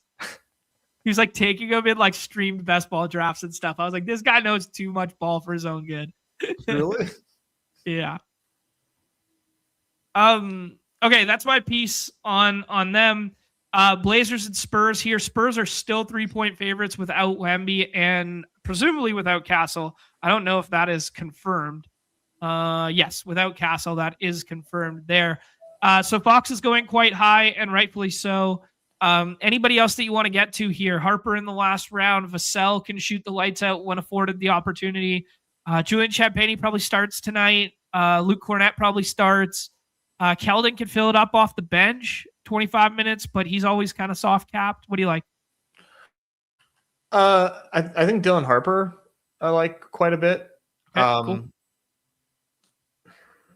That's like my definite play here, but the rest of these guys, I think they're still too deep, and it's too difficult for me to decide. Yeah. I don't see anything that stands out enough from my vantage point. Yeah, good shouts there. They've also made Emmanuel Miller and Harrison Ingram available today. So even though they're favorites and whatever, they might skip over that second tier of guys and go straight to those guys for dumpster fire at the end if the spread goes one way or the other. So anyways, yeah, Blazers side of things here, dude. Tamani Kamara is getting drafted a lot because he's shooting the basketball a lot. But basically, there's 4 guys getting drafted every single draft. Scoot Henderson has been doing some starting and been okay. Let's leave it at that. Time Lord might split the 5 here. Matisse Thybulle had a nice box score last time out. 33 minutes, 32 fantasy points with 5 or 6 stocks. We know he could do stuff on the defensive end. Yeah, just thoughts on this one other than Denny Avdia being in a smash spot. Yeah. I think Drew seems a little over drafted, doesn't he? Just for the price point, but I mean, it's kind of like who else are you going to take in that tier? And you know Portland's going balls to the wall to win tonight. So they've been a lot more condensed recently. So I'm good with it, but it does feel frothy just for his price tag. Yes, you're right. Yeah, I mean, yeah, I would take Time Lord over him. I don't know. Time Lord over Drew? Oh, Jesus Christ. You take Klingen over him? Time Lord's big bro, Klingen. Hey, for what it's worth, I think Time Lord's in play tonight. 23, 22s. They're saving him for this tail end of the season. Time Lord's in play tonight, bro. Playoff Time Lord? Playoff Time Lord, maybe. It might be a bridge too far, but you know. Yeah, Klingen. I prefer Klingen to Drew. Okay, cool. Respect it, dude. What do you think about Tamani Kamara? Can we believe the box scores? I guess, man. I guess. I don't know. He's out there. The minutes are there. And like, you know, no Castle, no Wemby. I don't think it's terrible. Yeah, I mean, he could go to work on Luke Cornett and go to work on split the slate wide open Kelly O out there, huh? Sure. Love to see it. Okay, cool. Yeah, any Scoot, any Thybulle, any Time Lord for you tonight? I don't think so. I don't know. The last 4 teams, we do not have injury reports on just yet. I'm anticipating no Chet tonight, no Hartenstein, or a Chet Q tag and a Hartenstein out tag right away. J-Dub, second night of the back-to-back, did not play the front end, so I'm anticipating J-Dub today. SGA, I think he plays, man. I think he wants this smoke against his former team that traded him away. I think he wants to carry on the 20-point streak. They could definitely rest him tonight. But SGA is not a rest guy, man. Like, he's kind of like Ant, where it's like, if he can play, he wants to play, and he might only play 25, even if it's like the spread indicates that it should be a closer game than that. I think it's kind of like a managed, like an active rest day managed on the back-to-back for SGA, which makes him like not my favorite play in the world, but it makes him draftable in like the front. I think I like Jalen Johnson more than him, but I don't mind taking him. Okay, I have a pretty decent fade on SGA because I was pretty worried about all that stuff. Yeah. So I had him ranked 5th. Totally fine. Totally Yeah. get it. Yeah. Seems good. Getting a bunch of Maverick stuff right now. Yeah. Checking that out here. This is a big one on Marvin Bagley, if Marvin Bagley comes or not. I don't love Marvin Bagley in back-to-backs, but I'll play the shit out of some Marvin Bagley in the 6th round if we don't get Marvin Bagley on this list. Yeah, the SG fade. I'm good with it. Pause. Thank you. Yeah, man, Thunder stuff will be interesting. Do you want to play it? Like, do you want to get ahead on the J Will stuff? Because, he's probably, the Clippers are playing for real tonight, probably, kind of. Probably playing for real tonight. We'll see what happens with the Kawhi and the stuff for the back-to-back here. But, like, I want to play Jalen Williams versus Brook Lopez, man. Of course. So do I. Probably worth getting ahead of. What's his ADP if it comes to fruition? 4th round, 3rd round? Yeah. He turns into Jeremiah Fears from yesterday. He's picked 24 overall, 22 overall. Yeah. It's probably worth getting ahead of. Yeah, I'm good with it. Just know that other people might swap into it. There's the Rudy Q. The Rudy Q turned out, like we said, was coming. So I have no idea why they even listed him as Q with the rest designation. Anybody else that you want to get to, man? Like, people like to play Jared McCain on the redacted side where they play like, oh, he's going to play more and play garbage. I don't know. We haven't seen him like fully expanded. Isaiah Joe's kind of like a bridge guy. Aaron Wiggins might be a little bit of a garbage time run guy. AJ Mitchell would probably start. Might just stay in the 6-man role, but anything else? No, not really, but I am, interested in Mitchell and McCain a little bit. But I think what you said though is you were talking about J-Dub, right? I wasn't making that up. Yeah, I really like J-Dub tonight. Okay, cool. I respect it, man. I think they want to get J-Dub right for the playoffs, and like, what would be a better spot to just be like, okay, we're gonna take out the bigs in like Chet and Hartenstein, and then we're gonna play J-Dub and SGA tonight for like 25 hard minutes together. If we lose the game, so be it, but we get them back up to speed playing together, blah blah blah. Yeah, that would be reasonable. That's what I would do. On the Clippers side of things, dude, I was treating Kawhi as in because I thought these games mattered. Darius Garland has played on some back-to-backs throughout this. I'm fine with playing Darius Garland, but I didn't love the ADP. Obviously, all these are a tough spot against OKC's OKC's on ball, but like, I don't know. I'm good with it. John Collins is playing off the bench, which is just kind of interesting because his rates have spiked with the second unit, and he showed some like decent little ceiling there, but probably not in this matchup. I would just say Jordan Miller, man. If you get no Garland and no Kawhi, and then you get out tags on the Thunder side too, like, we could have a big Jordan Miller night on our hands. So that would be like the kind of like garbage time guy plus starting guy that things would turn to. I like Jordan Miller as a basketball player. So if he had a path to like 28 tonight versus like backup unit versus backup unit, aka all these guys get ruled out, that's where I would go. Yeah. I don't think it's anything to get ahead of, and you're not saying that. I mean, you don't think that Kawhi and Garland are sitting, do you? You're just no, I think they're playing basketball tonight. Yeah, which would mean I'm only playing, maybe getting to Benny Math, but probably not even. Yeah, I'm not even doing that. Yep. Sounds good to me. Just putting it on people's radars. And then last game, man, Mavericks and Suns. Mavericks are going to be easier to talk about here. I'll give it a refresh because we just got a buttload of doubtful tags here. Daniel Gafford with a doubtful tag. Clay with a doubtful tag. PJ Washington, who didn't play yesterday, with a doubtful tag. Brandon Williams, who didn't play yesterday, with a doubtful tag. Caleb Martin with a doubtful tag. And Najee Marshall, who actually got banged up yesterday, with a doubtful tag. Probable tag on Cooper Flag. So Mavericks here probably see some iteration of the Ryan Nembhard starting unit. Probably get Middleton in there as well. Bagley had a really nice box score last night in 26 minutes. play the back end of the back-to-back and probably not have Mark Williams to deal with. So I think Bagley's in play for us. Flag is probably fortified as pick 3, 4, or 5, depending on your view.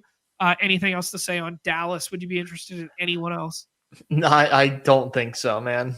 Yeah. But Bagley, I'm unfortunately going to be pretty intrigued with. Yeah.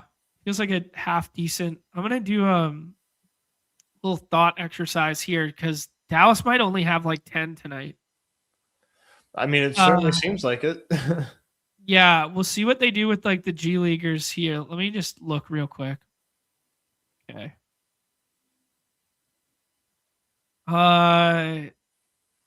Yeah, probable tag on Musa Cisse, so he could come in and play backup 5.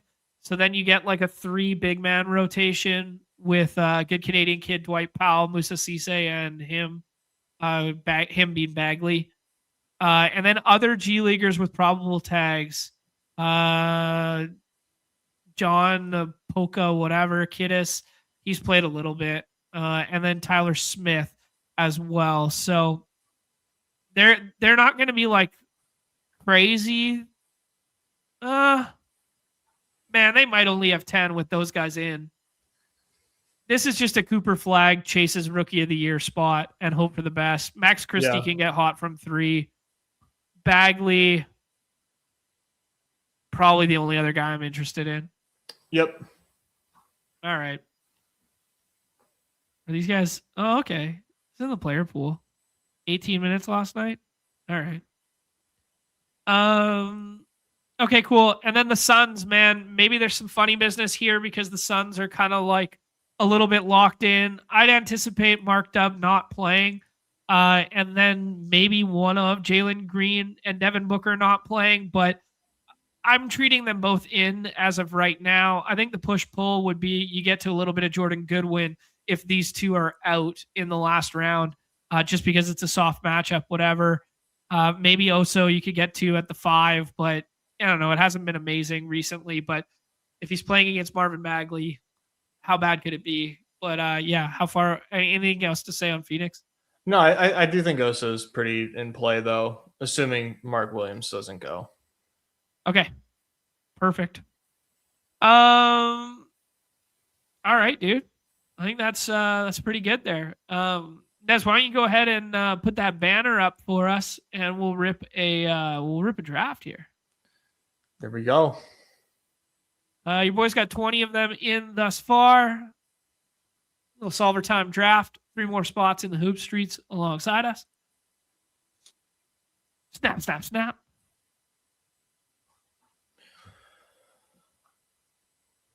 Banner looks good, don't it? Banner looks great, dude. Thank you. Unbelievable.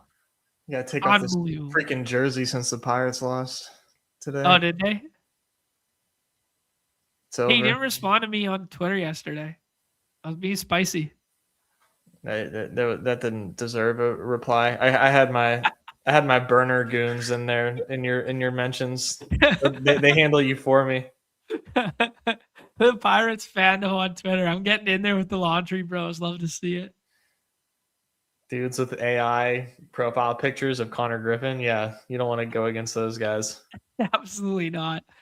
Troy's in here with us. Dylan is in here with us. Fun Dry Rips Classic Stream name. David is in here with us, who had a top 10 from last night. Shout out there. I'm going to go ahead and I'm going to select Nikola Jokic with the first overall pick today. What? He's actually going to take up $187 of our salary, and now we only have $1 guys to get to. He should. Yeah, I would not want to be the salary pricer for that stuff. Hoops would be real tough to price out the salary stuff. I'm not going to lie, because you would have a lot of good chalk where it wouldn't change the dynamic of the game all that much. Yeah. Yeah. It's just I don't know, but it's constantly changing, right? So like, at one point in the day, like Bones looks really good. Then at another point, Jordan Goodwin opened up for us and that looks better or whatever, like, so it would take some getting used to. Yeah. You would really have to feel how restrictive these salaries are. to know how important it is to have cheap production. Yeah, because basically the problem to solve for right now is that you don't get an $80 player in round 5. Right. Because that's what pisses everybody off, right? Yeah, it would make Q tags like nobody would draft them. Yeah, I don't know. Jamal falls all the way to our Jokic team, which is really fun. So I think we'll just go ahead and take Jamal here. Yeah, you got to take that. I would be a proponent of taking Fox next, but if you think Donovan Mitchell's playing basketball tonight, you could create, kind of a super team here by taking Donnie.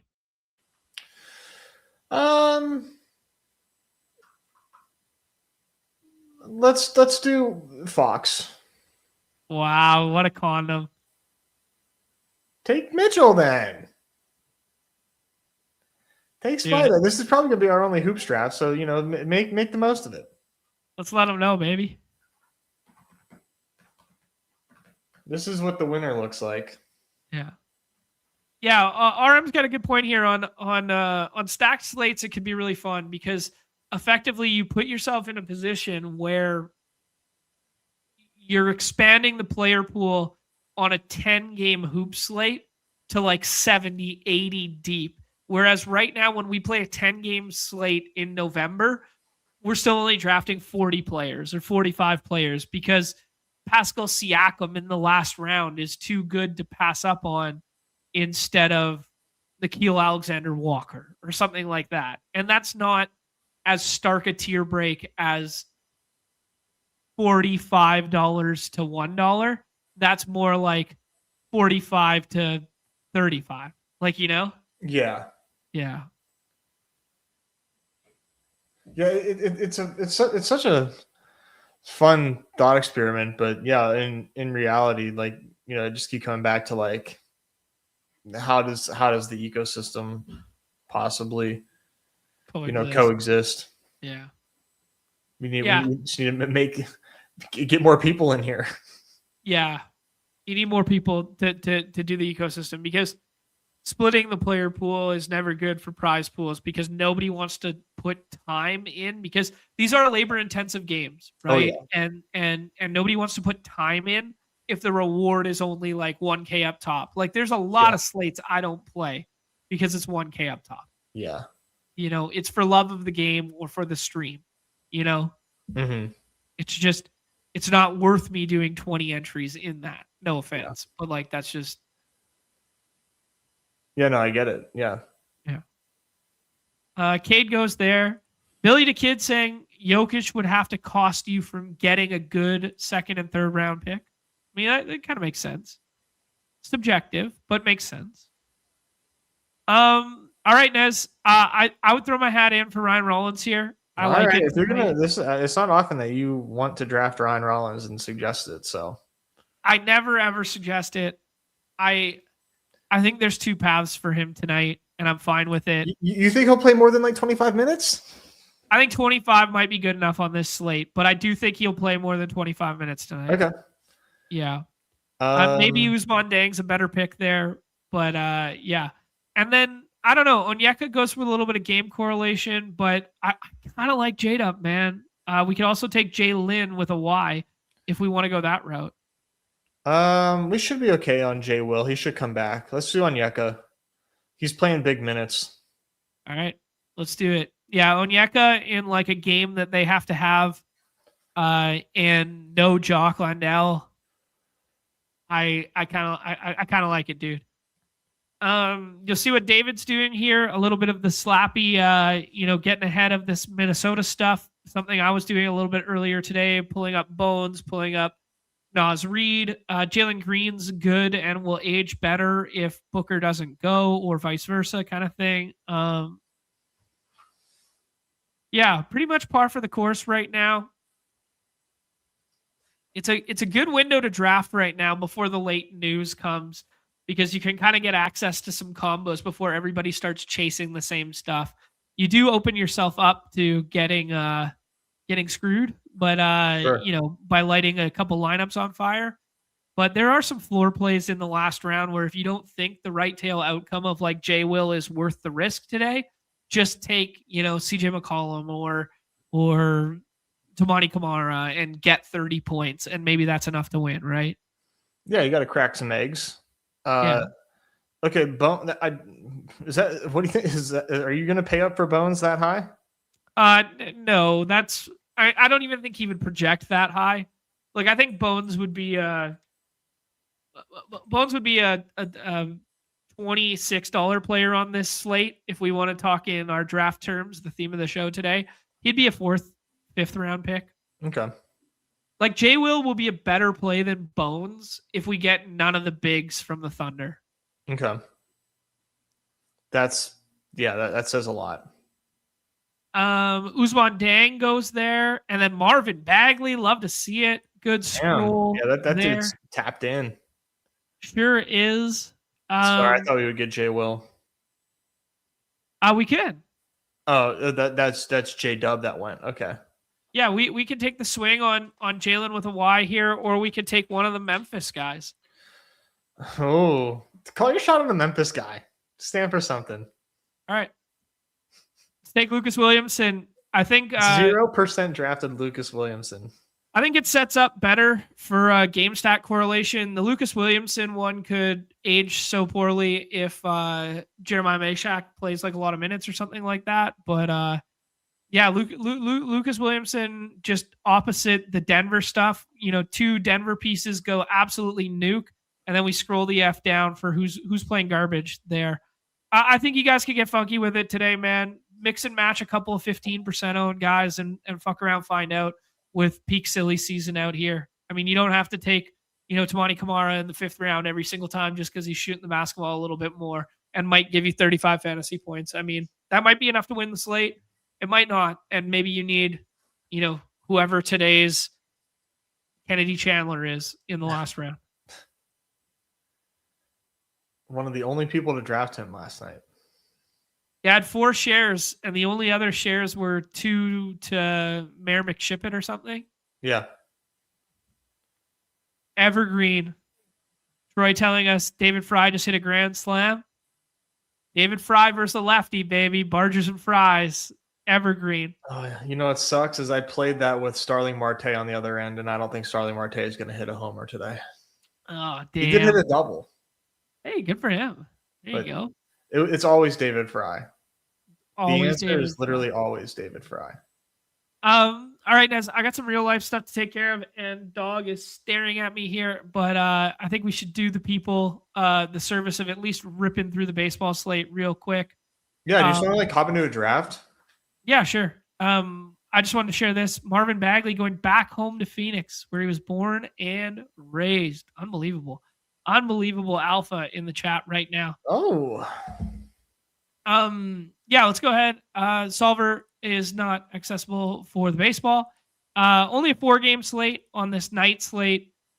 Start with weather, where it's just kind of like evergreen with weather this time of year. We have 2 indoor games that will play in pitchers' ballparks here.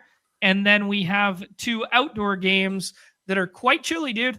Let me bring up the MLB weather for people. Yeah, so it's looking a little lackluster for offense here this evening. If you go ahead and scroll all the way to the F down, we have the Reds, who are an absolute anomaly right now. Have you seen some of these tweets about the Reds right now? Like what? Their run differential is like 1 run, and they've led by like 1 run like once or something prior to like the last inning and all this stuff, and yet they're like 8-3. And they're running stupid hot. Like they have like one of the worst ERAs. Yeah, they're terrible. One more for the baseball draft. I know I popped away, but there you go. Yeah, so we got Miami, which is a pitcher's park, but has a roof on it. Then you have Tampa, which is a pitcher's park with the roof on it. And then 44 degrees and 52 degrees for night games on the East Coast for the Yankees and the Twins. Watched a little bit of both of those series in recent memory, and guys are wearing face masks and hand warmers and whatever. These are not ideal hitting conditions, and the Ballpark Pal will tell you as such. That Yankee Stadium with big negatives across the board for run scoring. Where else are we looking? Minnesota, big negatives across the board for run scoring. And then the Trop always plays poorly, and Miami always plays poorly. So it could be a low scoring slate if you believe what you are reading, Nez. Yeah, I mean, similar conditions yesterday, like you said, in Minnesota, but that didn't stop the old Noomies from knocking around Tariq Skubal a little bit. Yeah. How about it? How about it indeed? What do you like today, Ness? Like, what do you like? Let's start with the pitching side. Yeah, this evening slate is tough in terms of like plays that I like, so to speak. Evergreen Fromber, like him today against the Twins. Yuri, I like Yuri a lot too. I think Judge is 101. Okay, Judge is 101. We'll go ahead and take Aaron Judge despite the weather. I think I might like Yuri more than Fromber just from like a ceiling shot. Okay. But yeah, Fromber looks really safe. Will Warren, SP3, seems pretty decent. He has good strikeout stuff. The Athletics do like to strike out, decent weather to pitch, so that seems decent. Yeah, and then after that, it gets a little dicey for SP. I personally will be taking shots on a friend of the show, Joe Boyle. Nice. one of our guys. So I would take him 4th round, just to make sure that I can get a pitcher, because pitching is thin here, but that's a fun dynamic. I think these drafts are more fun whenever there's like, tighter options. Yeah, definitely takes like the pitching matters dynamic because you're kind of like playing rope-a-dope with the room of like, do I want to play the ownership game and get the 2 unowned pitchers, or do I want to force the room to like make me take one of the better ones at the upper echelon there? Right. Let's go ahead and make these picks here, Nez. If we wanted to get to stacking, Jazz Chisholm's here for us. We could do a junior kind of thing. We could do Athletics if we don't want to do Warren. I always like Trent Grisham. You like Grisham? Yeah, I always like Grisham. Okay, I'm good with that. And then who else? Do you want to get a pitcher then, or do you like some of these other bats? I know the park isn't great, but we could do something. We could do a little junior there. Sure. Bombs away. Sounds good to me. Colin Ray going. I was say these factors aren't as important for the big ass boppers, like for the guys that can hit the ball 110 miles an hour and have the fastest swing speeds on earth. Like it matters a little less. Yeah. And it's not like there's anything that's like, crazy playing against them. It's just like, this is their home park. It's better for pitching. It's not like, hey, we got wind blowing in at the Trop or something like that. Yeah, I know. A couple things I want to hit on here. Michael Busch looks like a good pick to click today, just in general, because as much as we like the potential of Joe Boyle, and like it was really encouraging that the Rays went out and got Joe Boyle, first of all, because he was a heavy stuff guy and he is a guy who can throw really fucking hard. And it was a guy that we were always interested in, and he's going to a good place to pitch. He also has the propensity to get blown up in a big way. Like if you're looking at like the type of pitchers on the slate, like Bailey Ober's kind of like your right-handed thumber who's going to manage innings. Brady Singer, very similar, and probably has the best matchup on the slate, plus has the best place to pitch. So those are kind of like your get 5 to 8 fantasy points. And if pitcher doesn't separate on the slate, you can win with those guys. The shoot the moon guys are Luis Severino and Joe Boyle, where they're high strikeout rate guys when they go right, but it blows up in your face big way if you stack against them. So that's just kind of how I would framework everything. Colin Rea is a little bit more of the right-handed thumber, right-handed mold there. Yeah. Good synopsis there. Let's tag Boyle here. Let's shoot and the moon. We could do Boyle. Like a 2-2-1, or we can stack it up there with Rhonda, who I love.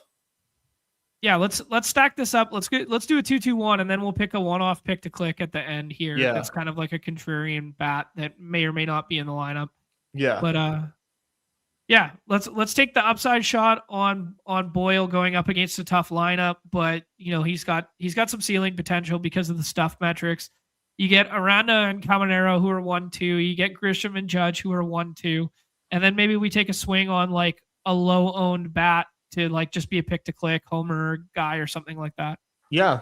It would be fun to do something from Miami because they're so low owned, but like, who hits homers for Miami? Liam Hicks. Does he still hit homers? Yeah, he did once or twice. Augustine Ramirez or something like that. Yeah. You see the Reds getting drafted. The Reds DFA'd Christian Encarnacion Strand this morning. Did they really? Yeah. Whoa. Shocking, man. Like he was supposed to be Sal Stewart last year. Really? Yeah. He should get grabbed by somebody. Oh, but I can't believe. Yeah, I can't believe he didn't get traded. That's some John Singleton ass shit there. Some Eli White style shit, or not Eli White, Evan White style shit there, where it's just like, how, man? How did that happen? Wow. Boy, he was bad, huh? Yeah. There must be something off field going on too, though, because age 23 season to put up, a 113 WRC plus, 477 slug. Like he was on top of the world at 23. Right. Yeah.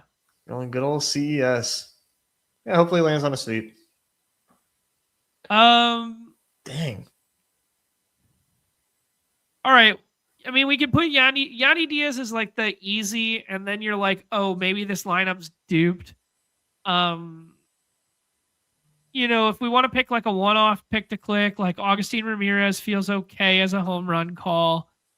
There's definitely some scrollability if you wanted to take like Ryan Jeffers, who's a lefty killer, and he's facing a lefty. Now, Framber doesn't give up many home runs, so it's a tough place to go for a home run, but at least it's contrarian. Royce is a lefty killer, but he's hitting way down in the order. Man, freaking Soderstrom's just like right there. Yeah. So, like, sure, do it. No, I want to be the guys who scroll. Let's take Ryan Jeffers. It's Jeffers, so it's cool. Yeah.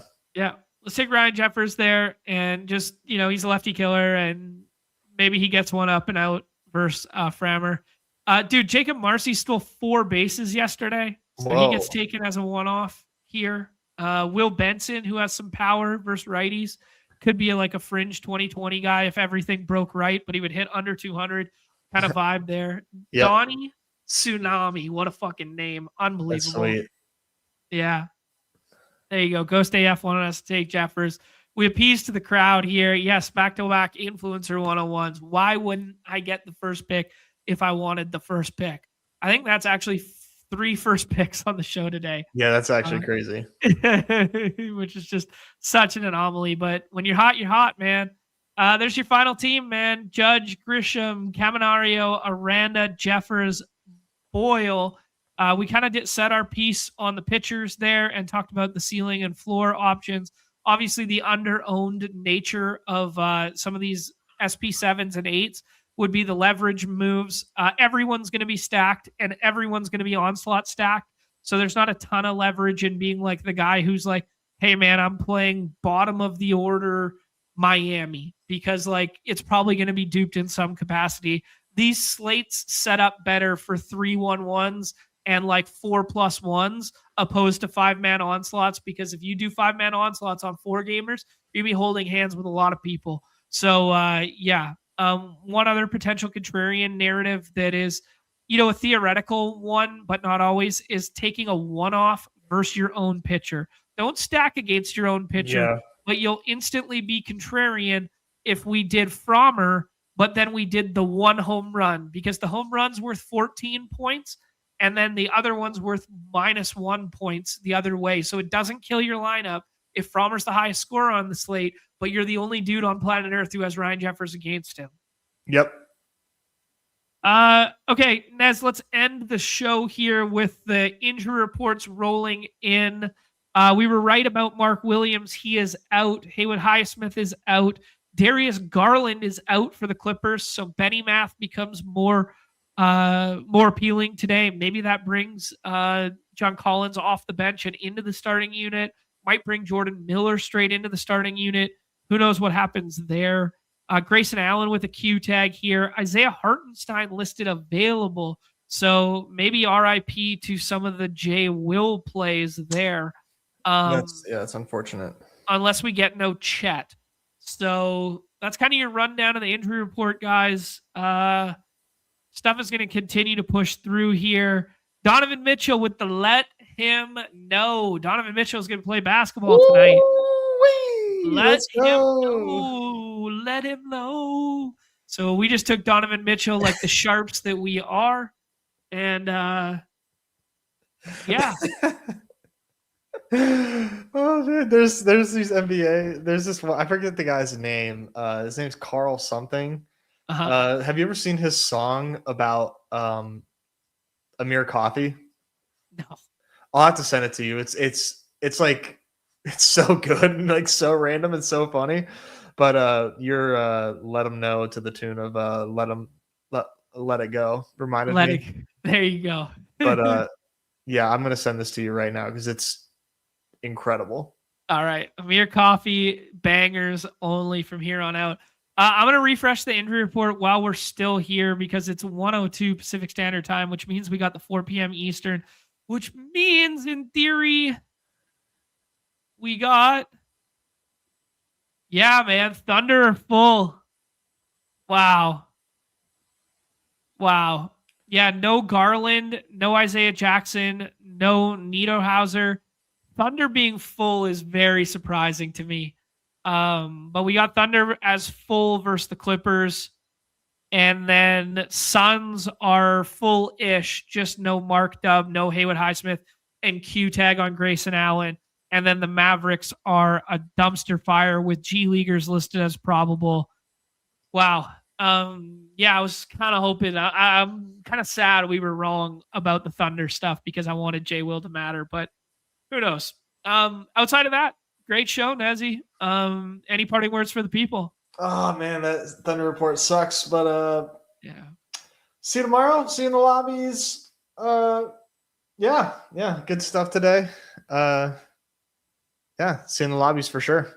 Masters tomorrow, dude. Damn. Yeah, Masters tomorrow. So get in there, check out this open. Reminder, the promo code's floating around the bottom there. If you want to try out the solver, sign up for 20% off using promo code BADGE, and then you guys can use it for golf this week. So if you want to get into the Underdog Open there, also go try out the new style draft. If you guys did not see that at the top of the program there, we did the first ever salary drafts on Underdog. So go check that out at the very beginning there. Yeah, hit the like, subscribe, notification, all that fun stuff. Back tomorrow for a very similar show tomorrow. Short MLB slate because it's like day games plus night games. And then a middling NBA, and then Monster on Friday is kind of the ebbs and flows of the week. All right. Any parting words, Nez? No, taking a look at Thursday. Interesting slate. Okay, cool. Let's get it. All right. Perfect. All right. Everybody's favorite time of the show, the end. Peace. Enjoy the par 3 contest.